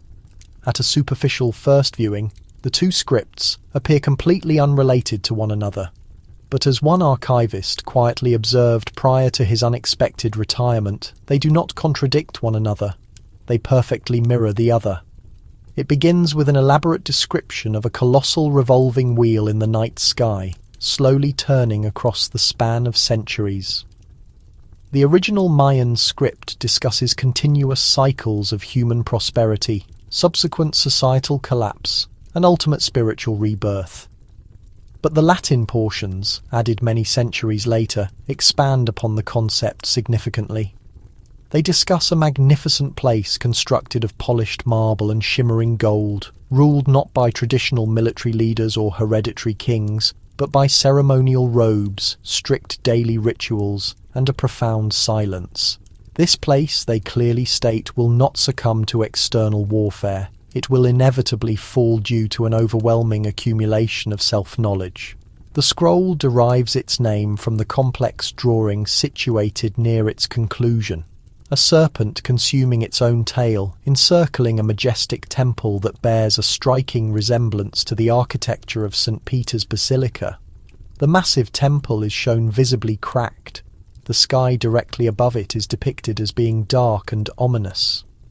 Below the structure, 2 distinct figures are kneeling in supplication, one wearing a traditional papal mitre, the other wearing an elaborate feathered crown. Most contemporary scholars would classify this image as mere metaphor, a symbolic representation of time ultimately destroying itself. But in the year 1983, a Jesuit academic named Father Corrado was granted exclusive permission to study the scroll for a single day. The very next morning, he permanently left the religious order without offering any explanation. Years later, he was eventually discovered living in complete solitude in northern Italy, obsessively painting the same single image repeatedly, a shattered, broken dome beneath a cosmic eclipse. A small note discovered in his secluded cottage, written in a noticeably shaky script, read only, "They perceived the final end as a mirror, not the absolute end of the known world. The end of our world." There is no existing official record of the Ouroboros scroll in any of the Vatican's publicly accessible documents. No photographs, no digital copies exist anywhere. But according to one solitary surviving inventory list, formally updated in the year 2013, the scroll remains securely sealed, entirely untouched, unread, perpetually waiting. And it is further claimed that if one holds the fragile parchment up to a strong light source, beneath the multiple layers of ink and complex symbols, a final drawing can just be faintly discerned. Faint, almost entirely concealed. A basilica that is not actively collapsing, but simply sinking slowly, silently into the dense, encroaching jungle. It was the mid-afternoon of May 7th, 1962, when the sky directly over Vatican City abruptly darkened with sudden heavy clouds, and absolutely no storm had been accurately predicted for the area. The air became exceptionally heavy, almost completely motionless. Tourists quickly gathered in St. Peter's Square, casting anxious glances upward as the enormous dome loomed silently above their heads. Then the rain commenced, not in a torrential downpour, but in slow, unusually heavy drops that fell with a strange, deliberate rhythm. They struck the cobblestones with sounds like distinct taps from completely unseen fingers. From a significant distance the spectacle appeared ordinary, but those standing much closer observed a profound difference. The water was visibly not clear. It streamed down the vast dome in streaks that were the precise colour of heavily rusted iron. The marble underneath St. Peter's wept a noticeable stream of deep red, steadily trailing down from the very apex of the massive basilica, where the tall cross broke through the cloud layer. For a continuous span of nearly 7 minutes, the rain continued in that manner. Not actual blood, but certainly not mere water either, a thick coppery liquid that deeply stained the beautiful stone and thoroughly soaked the vestments of all those caught in its strange reach. The Vatican officially declared it an unfortunate combination of industrial pollution and natural mineral deposits, but the hurried explanation was delivered too late. Far too late for the cloistered nun who had visibly fainted at the bizarre sight. Too late for the dutiful Swiss guard who reportedly dropped to his knees, quietly reciting a biblical psalm that no one could quite distinguish. A young priest named Father Angelo, barely 25 years old at the time, had been returning from the archives when he glanced upward and immediately froze. Many years later, he described the profound moment as if time itself had instantly split into 2 parallel realities. "I clearly observed 2 domes," he stated, "one currently present, one clearly future, one perfectly gleaming with light, the other unmistakably weeping red." That very night, specialised Vatican maintenance crews meticulously scrubbed the stained marble, but no matter what cleaning agents they utilised, soap, harsh oil solvents, even highly acidic vinegar, the ominous stains would not completely disappear. A faint, thin shadow remained permanently on the western curvature of the dome. It is still faintly visible today, just moments after the sun rises, when the light strikes low across the ancient stone. In the immediate months following the unsettling incident, 3 different archivists requested sudden, immediate transfer to other duties. 2 of those requests were formally approved. One of the archivists disappeared entirely from all records. Rumours began to circulate rapidly among the inner circle of the clergy regarding a strange manuscript concealed deep within the foundational structure of the dome, sealed there during its original construction in the 16th century. A single page written in a dialect that even the learned Jesuits studiously avoided. Some claimed the text contained a powerful curse, others insisted it was a simple forewarning. The most disturbing rumour originated from a custodian who swore that shortly after the strange rain fell, a single whisper could be heard echoing beneath the massive dome when absolutely no one else was speaking. The whisper, he maintained, repeated the same single word every night: collapse. The Vatican issued no further official statement beyond the brief one printed in the authoritative Osservatore Romano newspaper. But the prominent red streaks finally faded only after the following lunar eclipse, when, for a very short moment, the full moon was perfectly positioned above the dome like a cosmic mirror turned directly downward.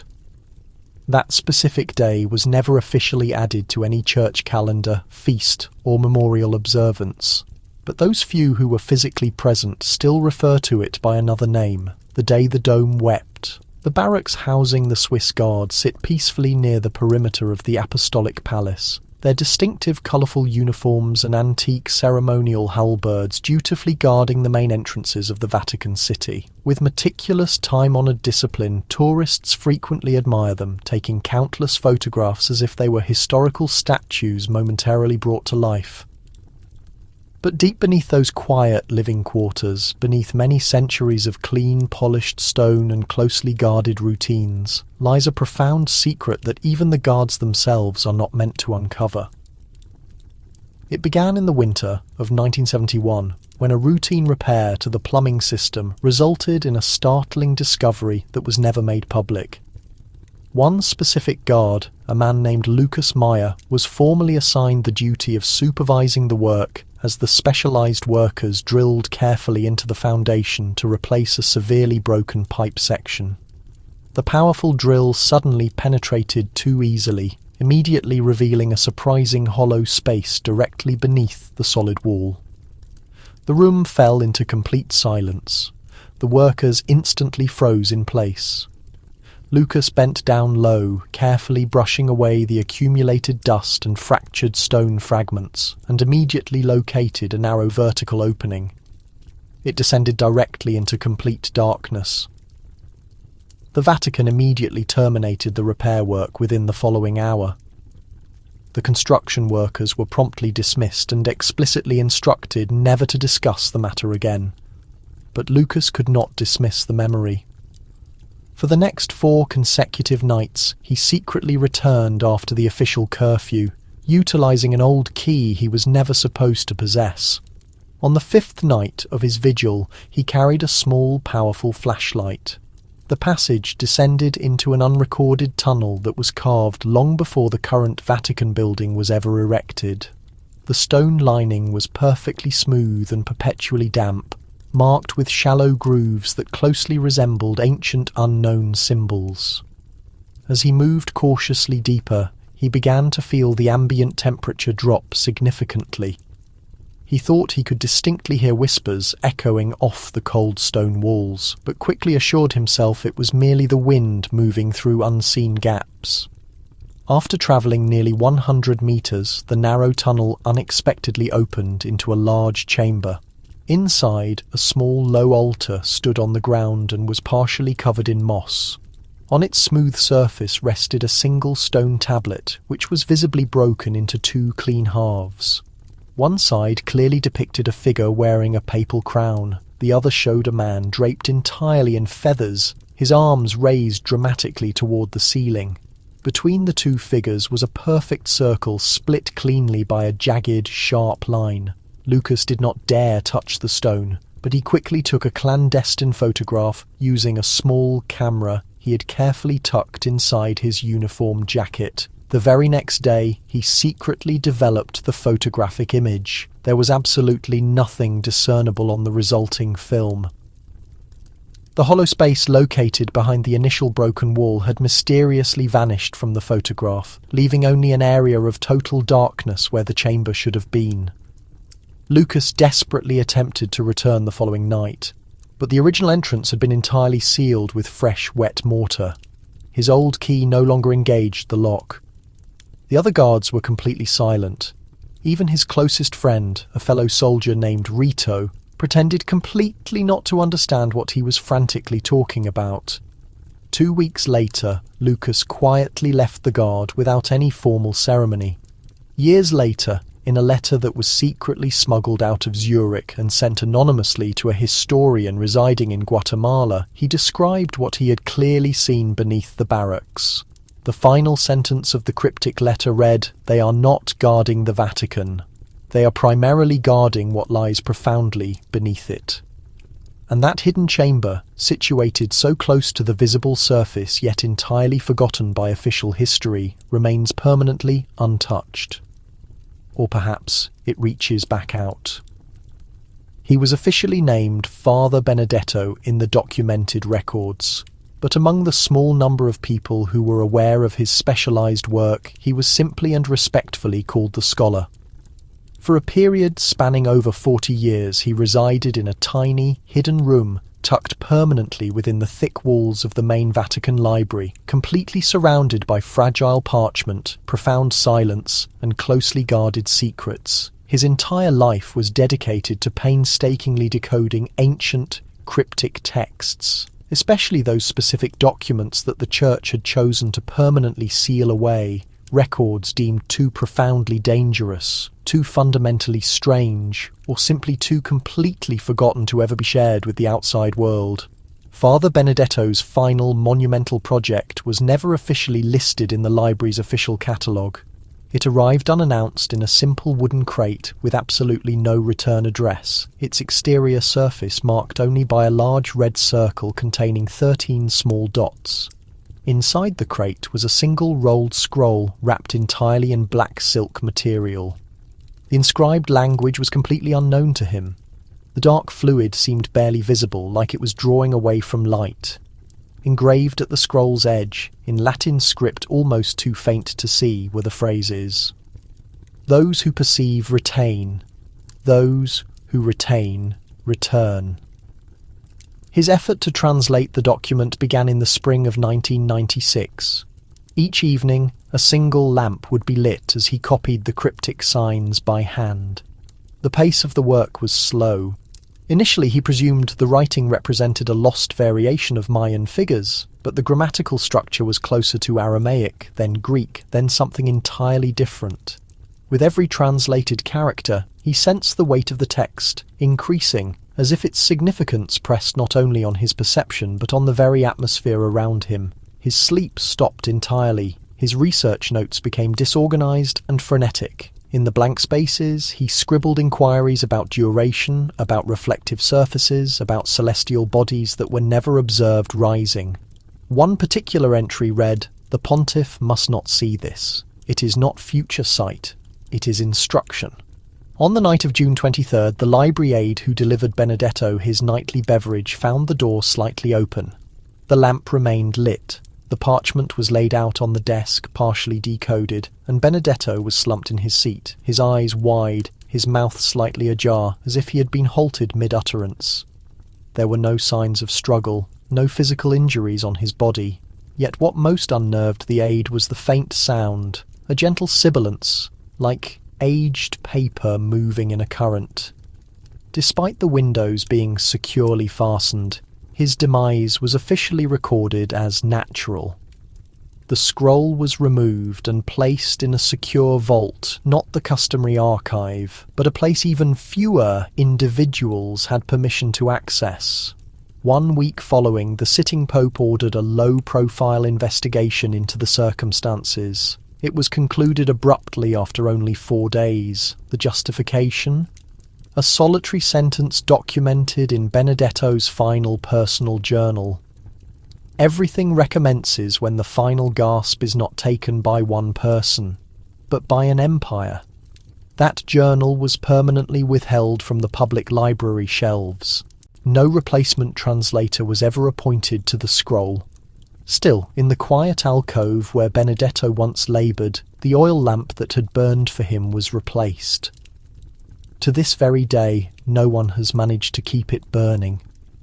It was during the religious assembly of 1978 that a strange event took place, one omitted from official Vatican histories, yet a common tale among those present that year. The world observed as dark smoke ascended from the chimney above the Sistine Chapel, indicating the high officials had not yet selected a new pontiff. This was normal, anticipated. The smoke signified a delay, uncertainty. But that afternoon, as the dark plume twisted into the sky, a surge of air diverted it eastward, towards the small stone plaza near the stained glass workshop. A Swiss guard named Emiliano, stationed at the outer entrance, noticed something unusual. In the swirling column of dark smoke, he glimpsed what appeared to be a distinct outline. For just a heartbeat, a human face, not in the gaseous clouds above, but reflected in a nearby chapel window across the perimeter. He moved closer, narrowing his eyes against the rising haze. The face looked ancient, unrecognised from any known pictures or monuments. Its eyes were closed, but the lips were moving, whispering something Emiliano could not decipher. Then the air shifted, the smoke drifted north, and the countenance disappeared. He remained silent, but later that night, during a moment of quiet near the bronze door, he questioned one of the senior guards if unusual occurrences were common during these assemblies. The elder man did not respond verbally. He merely nodded once and slipped a small folded sheet of parchment into Emiliano's hand. That note contained only 4 words: "It is always watching." The following morning, another dark stream of smoke appeared. Again, Emiliano was on patrol. Again, the air current shifted towards the chapel. This time, he was prepared. He raised a small mirror, worn smooth and polished, which he had taken from his mother's devotional book. As the smoke reached the glass, He angled the mirror to capture its reflection. The face reappeared, but now its eyes were open. He instantly dropped the mirror. That same evening, Cardinal Albino Luciani was chosen as Pope. He adopted the name John Paul III. 33 days later, he was discovered deceased in his private quarters. The medical finding was heart failure, but those within the Vatican spoke of concealed anxieties. One cleric alleged the new pontiff had received a cryptic letter the night prior to his death. Another rumoured he was planning a restructure of the Vatican Bank.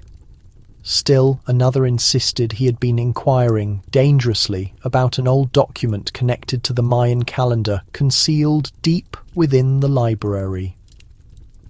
Emiliano submitted his resignation the next month. Years afterward, during his final confession before passing away, he shared what he had witnessed with a young priest. The priest, visibly rattled, asked what he truly believed the face in the smoke represented. Emiliano replied, "Not a human, not a ghost, something in between, something that reveals itself when the institution forgets its deepest fears." He paused before concluding, "And if it emerges again, it will not arrive with smoke. It will arrive with silence." Then he made the sign of the cross and firmly stated, "No more." The first time Father Lorenzo observed the inscribed design, it was not within a hidden sanctuary or the main Vatican repository. It was found in the marginalia of an overlooked manuscript, faded and disregarded, buried beneath a stack of 17th century scholarly papers in the papal collection.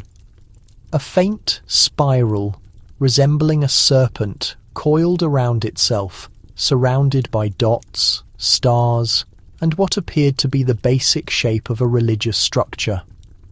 Initially, it seemed merely decorative, but the longer he studied it, the more it resonated with something elemental, something ancient. He traced the symbol gently with a gloved hand. It felt strangely familiar, though he was certain he had never encountered it previously. Or had he? That night, unable to rest, Lorenzo returned to his private chambers and opened a textbook he had used decades earlier during his mission work in Guatemala. Inside, tucked away in the footnotes of an old Jesuit explorer's journal, was a quick drawing. The identical spiral, the same celestial bodies, except this one was accompanied by a rushed note in Latin, Signum advenit tempore ruini. The sign comes at the time of ruin. He distinctly recalled the journal. It had belonged to Brother Matteo, a Jesuit who had vanished during an archaeological trip in 1924. According to local folklore, Matteo had entered a sacred cavern and never reappeared. What Lorenzo hadn't realized then, but now grasped, was that Matteo had dispatched a package before his disappearance. A package addressed not to the church authorities, but to a professor of celestial mechanics in Mexico City. It had never been delivered, but the next morning, Lorenzo requested special authorization to access the Vatican's digital image archive. There, among countless scanned ancient books and deteriorating illustrations, he began searching for the matching spiral glyph. Within hours, he located it again, once in the margin of a Mayan calendar stone, once etched faintly into the inner dome of a Renaissance chapel built upon an earlier pagan foundation, and once more, almost identical, burned into the corner of a parchment housed in the Archavum Secretum, a document that had been uncatalogued for over 100 years.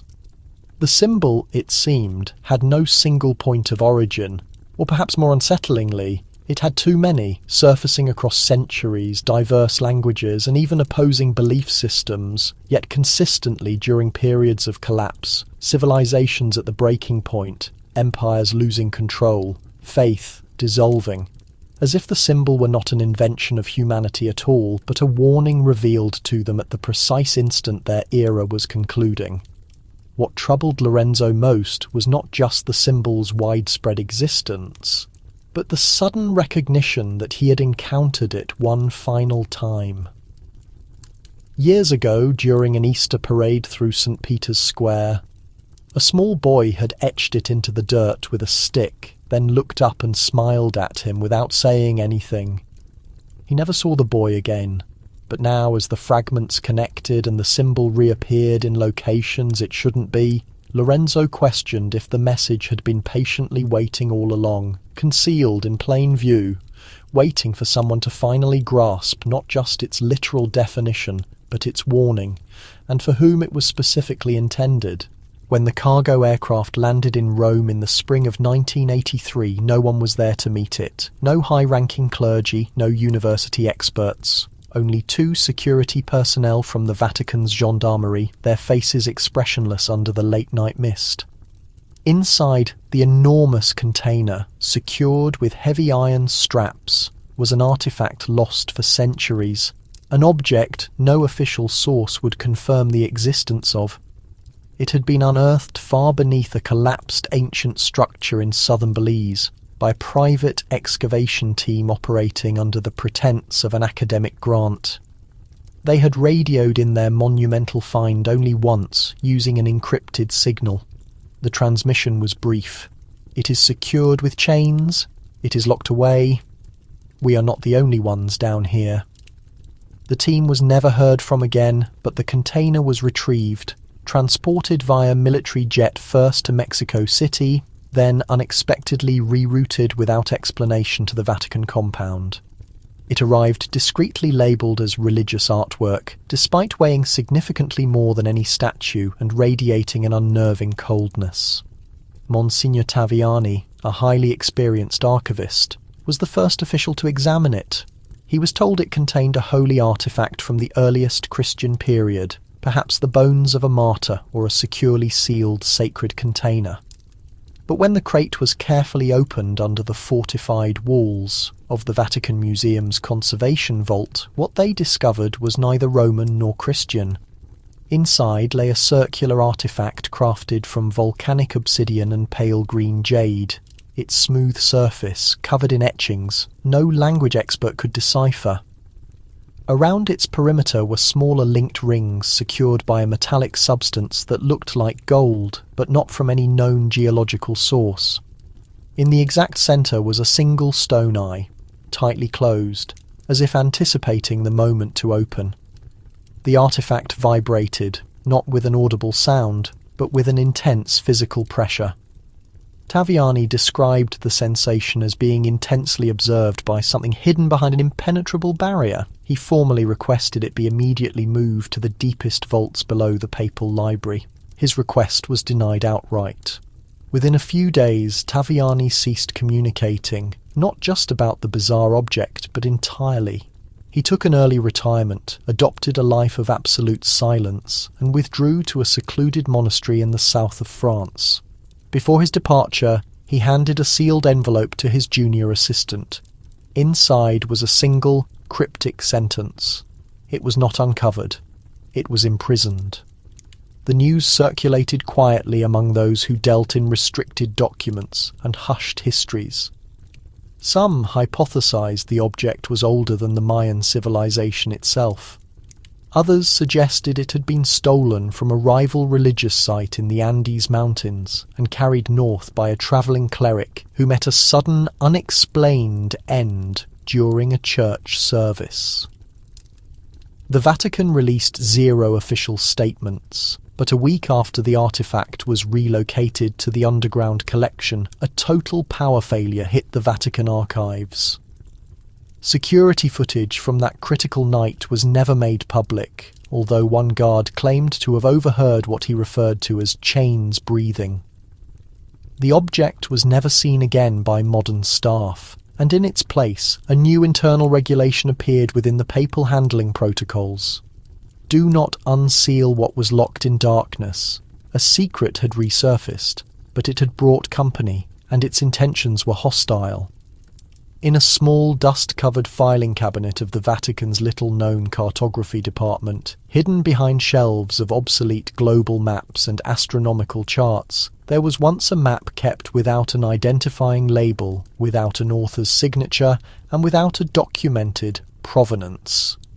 It was drawn on what appeared to be treated animal hide, but its texture felt abnormally cold, almost metallic to the touch. No one could recall officially cataloguing it.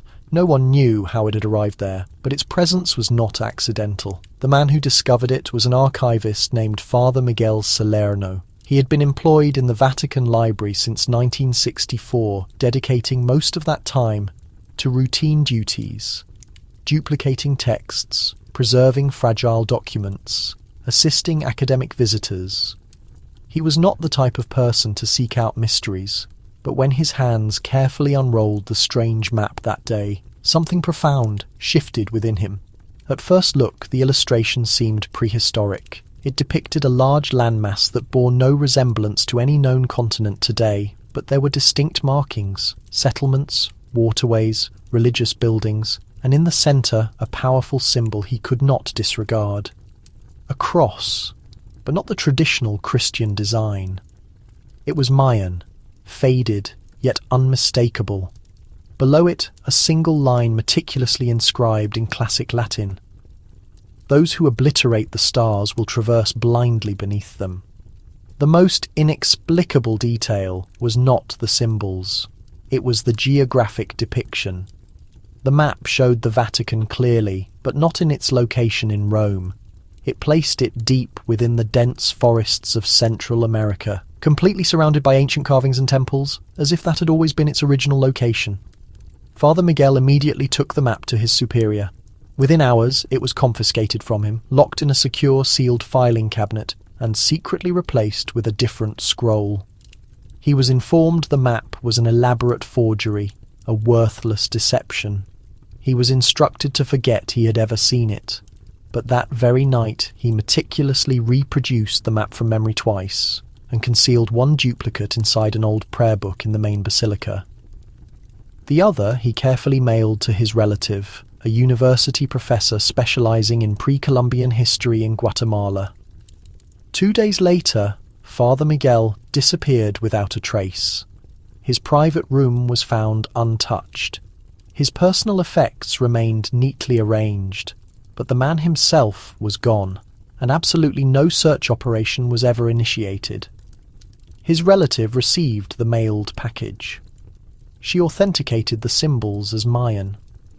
Although written in a bizarre mixed script, it referred to a dual throne and an era when the overseers in white garments would kneel before the stone calendar. She attempted to contact official Vatican representatives, but her letters were returned unopened. Months afterward, the prayer book containing the second copy was stolen from the basilica's music collection. No forced entry was reported. No fingerprints were found. Just a distinct empty space where the book had sat undisturbed for years. Some believe the map remains hidden within the Vatican, concealed behind countless layers of secrecy. Others think it was permanently destroyed, but those few who saw it, even momentarily, concur on one crucial point. It did not illustrate the world as it currently was. It depicted the world as someone long ago predicted it would ultimately become. And somehow, impossibly, elements of that vision have already manifested. The atmosphere was oppressive that evening, not heavy with moisture or warmth, but with a palpable sense that something immense had been patiently awaiting this moment. In a small, open area just past the rocky footpaths of an abandoned mission, 4 priests stood motionless, their dark cassocks blending perfectly with the surrounding jungle shadows. One priest held a flickering candle, another a worn ancient scroll. The most senior among them, a bishop with eyes that looked like smooth aged marble, tightly held a stone object carved in the distinct shape of a jaguar's foot. They had travelled a great distance from Rome to reach this secluded location, where ancient pathways laid by forgotten hands intersected beneath a colossal tree older than any Christian structure. It was known as the Crossroads Rite, and according to Vatican documentation, the records not held in any public archive, it was last performed in the year 1521. That specific date marked the beginning of the dissolution of the Mayan Empire and the ascendance of a new one. Tonight, the ritual was being repeated, not to destroy an empire, but to desperately try and prevent the eventual collapse of a different one. The scroll meticulously outlined the precise timing. Not just any day or hour would suffice. The ceremony could only be executed when the blood-red moon appeared directly above the junction of the ancient roads, and when the surrounding stars aligned to perfectly form the serpent's spinal column in the night sky. That evening, all conditions were met. Each priest knew only a small segment of the required incantations. Together, they were meant to chant a specific prayer, half Latin, half Mayan. It was not a plea for divine salvation. It was a request for delay, to stall the catastrophe they were certain was approaching. But as the pivotal ritual commenced, something went terribly wrong.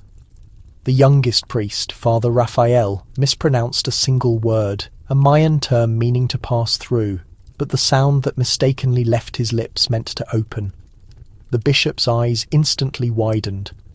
The candle flame rapidly diminished. The wind suddenly materialized without warning from the base of the colossal tree.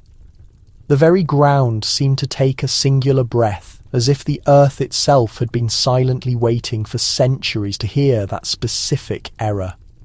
Within moments the scroll began to turn black, not combust but blacken completely, as though instantly saturated with ink. The stone artifact in the bishop's grip fractured, splitting perfectly down the middle. And the red moon that had been suspended so perfectly above the crossroads abruptly shifted, pulled slightly off its axis to the west. Father Raphael collapsed to his knees, his entire body trembling uncontrollably. He whispered it communicated with me. The others remained silent. There was no instruction in the ritual for this unexpected event, no counterspell, no final concluding prayer. What ensued was a deep silence, not the natural quiet of the jungle, but something infinitely more profound. Birds immediately stopped their calls. Insects completely vanished. Even the breeze ceased to exist. The ritual had failed, or perhaps it had succeeded too effectively. When they returned to Corinthine to the dilapidated mission ruins, they discovered fresh footprints leading away from the altar, even though no one else had been present. And where the sacred scroll had been was a small carving in the stone floor. A cross, not fashioned from wood, not Roman in style. It was distinctly Mayan, and beneath it a single word had appeared, permanently seared into the stone. Return. It was a cold winter night in the year 1987 when Father Matteo, a highly experienced confessor at the historic church of San Giovanni dei Fiorentini, received a visitor who irrevocably changed everything he thought he understood about quietude, spiritual debt, and the heavy, strange burden of secrets hidden deep within the Vatican.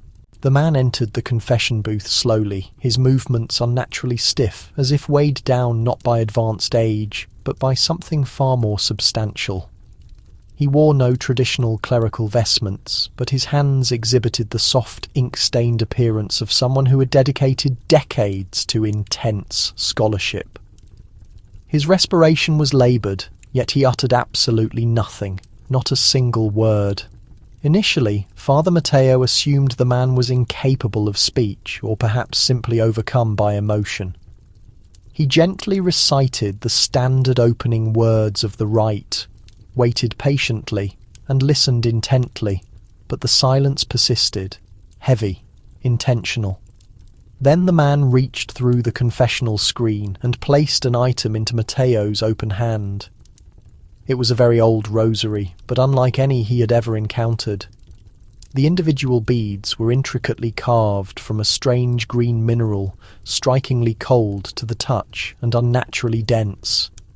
Jade, perhaps, but significantly older, far more ancient. The central crucifix bore no image of Christ, only a perfect circle contained within a square shape. Father Matteo started to formulate a question, but the man calmly placed 2 fingers against the screen, signalling him not to speak, and then, in one deliberate motion, he stood up and silently exited the booth. Later that same night, utterly unable to sleep, Matteo carried the rosary to his small private study behind the main altar. he carefully examined it under the warm lamplight. Etched along the outer edges of the beads were minuscule markings, almost imperceptible symbols that seemed to combine elements of Mayan glyphs and Latin shorthand. He attempted to identify a repeating sequence, something that could be decoded, but nothing yielded a coherent meaning until he reached the final bead. Unlike all the others, this one contained a single capital letter etched deeply into its centre: V. The subsequent morning, Matteo brought the strange rosary to a retired Jesuit linguist who had previously worked extensively in the Vatican library. The elderly scholar immediately turned pale upon seeing it. Without speaking a word, he walked to his towering bookshelf, retrieved a frayed ancient journal, and opened it to a page marked prominently in red ink. The detailed drawing on that page depicted the exact same rosary.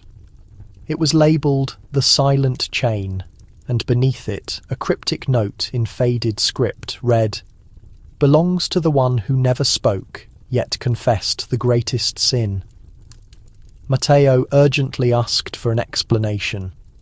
The scholar replied only with this: "There was once a man tasked with carrying the accumulated sins of others. Every pontiff, every bishop, every secret that was never revealed. In the intense light of the confession booth, he listened. He wrote nothing down. He remembered every single detail. And when the burden became too much for him to physically bear, he permanently transferred those unbearable memories into stone."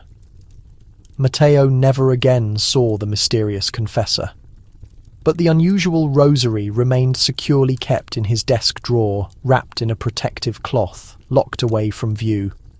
And some nights, when the powerful wind rattled the old church windows, he swore he could faintly perceive the sound of softly whispered prayers. Not in Latin, not in Spanish, but in a primordial language no human had spoken for perhaps 1,000 years. There exists a secret room beneath the Apostolic Palace that few ever mention, and even fewer have ever physically entered. It is significantly older than the towering Vatican walls that completely surround it, and older still than the immense basilica constructed above.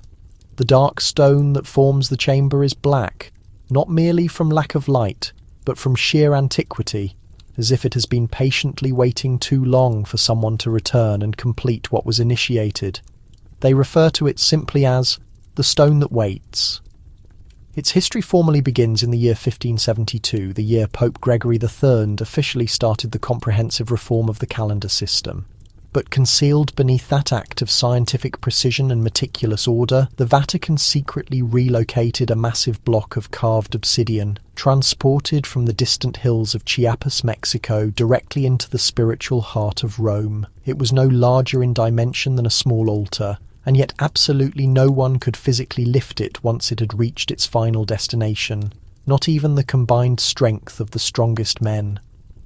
The stone was carefully placed beneath St. Peter's Basilica, not in the holy crypts where the remains of saints rest, but far deeper, into a subterranean chamber where even cardinals are forbidden without direct, explicit authorization from the highest office. There, in a small, windowless chamber that contained no crosses, no holy relics, and zero light source, the stone was laid perfectly flat upon the bare floor. It has remained undisturbed ever since. No official records were ever kept documenting its strange symbols. But a single Jesuit scribe who possessed expertise in Mayan glyphs noted a startling similarity. He recorded that the obsidian slab bore not only characters from the established Old World, but also complex numerals that counted backward, not forward, not toward a heavenly reward, but backward, towards something profoundly lost. For many centuries, the official Vatican explanation called it merely decorative, a ceremonial gift, an item of basic cultural exchange. But those who secretly viewed it offered a different account. Some claimed it gently pulsed with light under the influence of the full moon. Others insisted it became noticeably warm on nights when dark smoke rose from the Sistine Chapel chimney. In the year 1939, shortly after the highly anticipated election of a new pontiff, a single small slip of parchment was delivered anonymously to the Vatican library. It contained no text, only a hand-drawn sketch. It depicted the black stone cracked sharply down the middle, and beneath it the stark Latin phrase, non est fini. This is not the end. A dedicated guard was immediately assigned to stand watch over the chamber that night. He never spoke for the entire remainder of his life.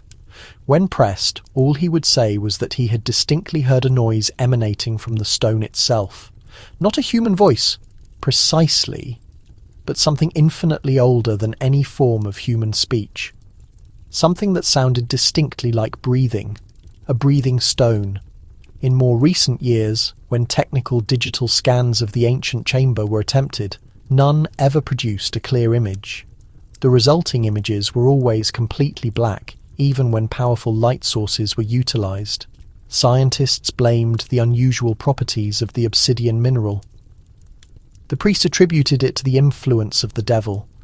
But deep within the fortified Vatican foundations, the stone that waits remains. Quiet, cold, and utterly untouched.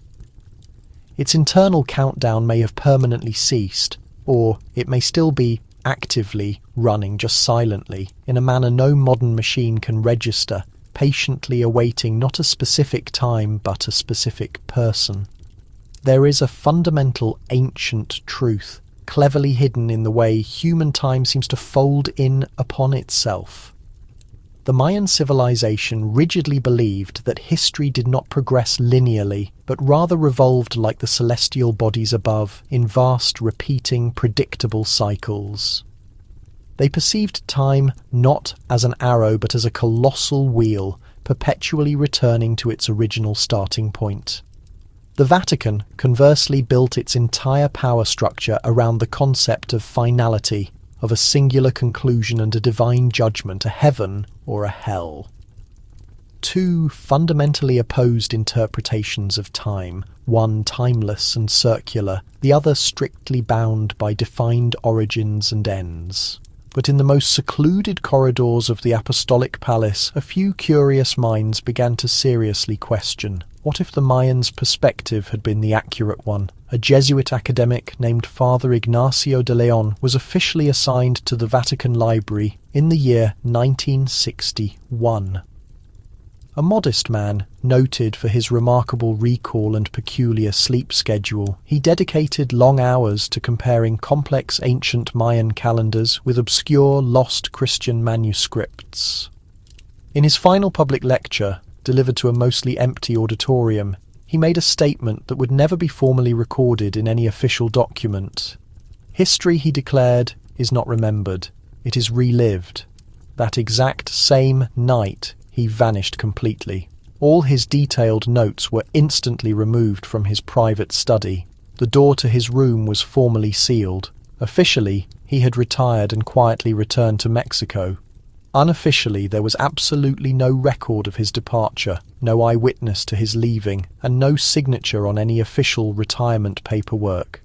Years later, a small fragment of his personal journal was discovered inside an unmarked envelope, concealed within a scroll case dating back to the 12th century. The writing was perfectly legible. He had successfully uncovered a distinct repeating pattern within the Mayan Tzolk'in calendar that accurately mirrored not only the sudden fall of major Mayan cities, but of various other major civilizations throughout history. The Babylonians, the Greeks, the Byzantines, and even Rome itself. The Vatican, he wrote emphatically, was not exempt. It too was an inevitable part of the wheel. That singular discovery amounted to far more than a mere theory. He had clearly marked the specific year 2025 as a definite point of return, not a final termination, but a crucial pivot point. Something transformative would occur not through armed conflict, not through devastating fire, but through the process of forgetting. For countless centuries, the Church focused its fears on external enemies. But the journal gravely warned of a far slower form of self-destruction. the gradual erosion of inherent meaning, the quiet fading of intense faith, the silent turning away of the general populace. A demise not witnessed in spectacular flames, but in profound, chilling silence. And now, even within the Vatican's own internal data, the patterns have begun to materialize. Dramatically declining service attendance, consistently empty confession booths, a bizarre surge in fringe interest in pre-Christian religious rites, even among the younger clergy members, as if something long forgotten was actively calling them back, as if the devastating cycle had completed its full rotation once more. It may not constitute a prophecy foretelling doom. It may not even qualify as a prophecy at all. But the underlying rhythm is undeniably real. The wheel has conclusively turned. The celestial bodies above are broadcasting the identical narrative that the ancient stone calendars recounted millennia ago. The fundamental question is not whether the Vatican will eventually fall. The truly critical question is whether anyone will even notice when that final moment arrives. In the cool, pervasive quiet of an entirely forgotten reading room beneath the vast Vatican library, a manuscript remains where almost no one ventures anymore. Its exterior cover is severely worn, its pages brittle and crumbling, but its central message still persists like a lingering whisper. It is not meticulously written in Latin or even modern Italian. It is rendered entirely in glyphs, Mayan glyphs. That singular fact alone should be inherently impossible. The Vatican has never publicly admitted to possessing any authentically verified Mayan codices. The vast majority were summarily destroyed during the early colonial conquests. Yet here, meticulously concealed between centuries of established canon law and personal letters from long-deceased pontiffs, was an undeniable impossibility. A complex story faithfully preserved not in language but in intricate symbols, gradually unfolding across the millennia like a shadow echoing through cold stone corridors. One particular figure is repeatedly depicted, what specialized scholars refer to as the twin priest symbol. One arm is raised deliberately toward the sun, the other is completely enveloped in smoke. One face is carved like dense black obsidian, the other wears an unmistakable golden crown. To the Mayans, this represented far more than just a man. It symbolized a significant moment, a crucial reckoning, a powerful fusion, or perhaps an inevitable catastrophic collapse. In Rome, they interpreted it differently. A former elderly archivist who finally broke his long silence shortly before his own death in the year 2019 recalled seeing that exact same figure carved deeply into the rough stone beneath the Vatican necropolis, concealed behind a partition wall formerly sealed off since the 16th century. His final statements were meticulously written, not verbally spoken. He left them inside an old Latin Bible that had not been opened for decades. "They do not safeguard faith here," he wrote plainly. "They safeguard memory. And memory is fundamentally choosing what one consciously chooses not to remember." The total collapse of the Vatican has been widely predicted by many various groups, but the Mayans never specified the city's location. They vividly described a central temple of immense wealth, possessing luminous white outer walls where the leaders wore garments of pure light and studied the stars closely. Not to acquire knowledge, but to exercise power. To some observers, that description could apply to any vast empire. To others, it sounds startlingly like the church itself. But perhaps the Mayans were perceiving something far more expansive. Not just the physical downfall of the Vatican alone, but the fundamental collapse of belief itself. In one specific section of the Codex, a dark sun is vividly shown consuming 12 distinct points of light, not celestial bodies, but human figures. Each one carries a different symbolic item: water, fire, wind, earth, metal, and the remaining two ancient to be named. The final figure, standing completely alone, wears both a crown and a serpent wrapped tightly around his wrist. What if the prophecy was not specifically targeting the Vatican? What if it was fundamentally about us? Perhaps the Mayans were never pointing solely to one religious building in Rome or to one solitary man dressed in white. Perhaps they were witnessing the cyclical rhythm of ultimate collapse in something far deeper, not in simple bricks or marble structures, but the devastating loss of something truly sacred within the collective human soul, something we once actively sought in towering temples and grand cathedrals, now replaced by brightly glowing screens and utterly empty promises. Maybe the ultimate question has never been, will the Vatican fall? Maybe the far more profound question is, have we, the people, already fallen? And if that is the case, what inevitable event unfolds next in the relentless turning of the wheel? Thank you for venturing on this journey through hidden history with us. If any of these perplexing mysteries awakened something within you, a sudden question, a lingering memory, or a surprising chill down your spine, please share your thoughts with us in the space below. We meticulously review every single response, and if you haven't yet done so, please subscribe and tap the notification bell so you never overlook another quiet expedition into the world's most fiercely guarded secrets. Stay curious always and sleep well.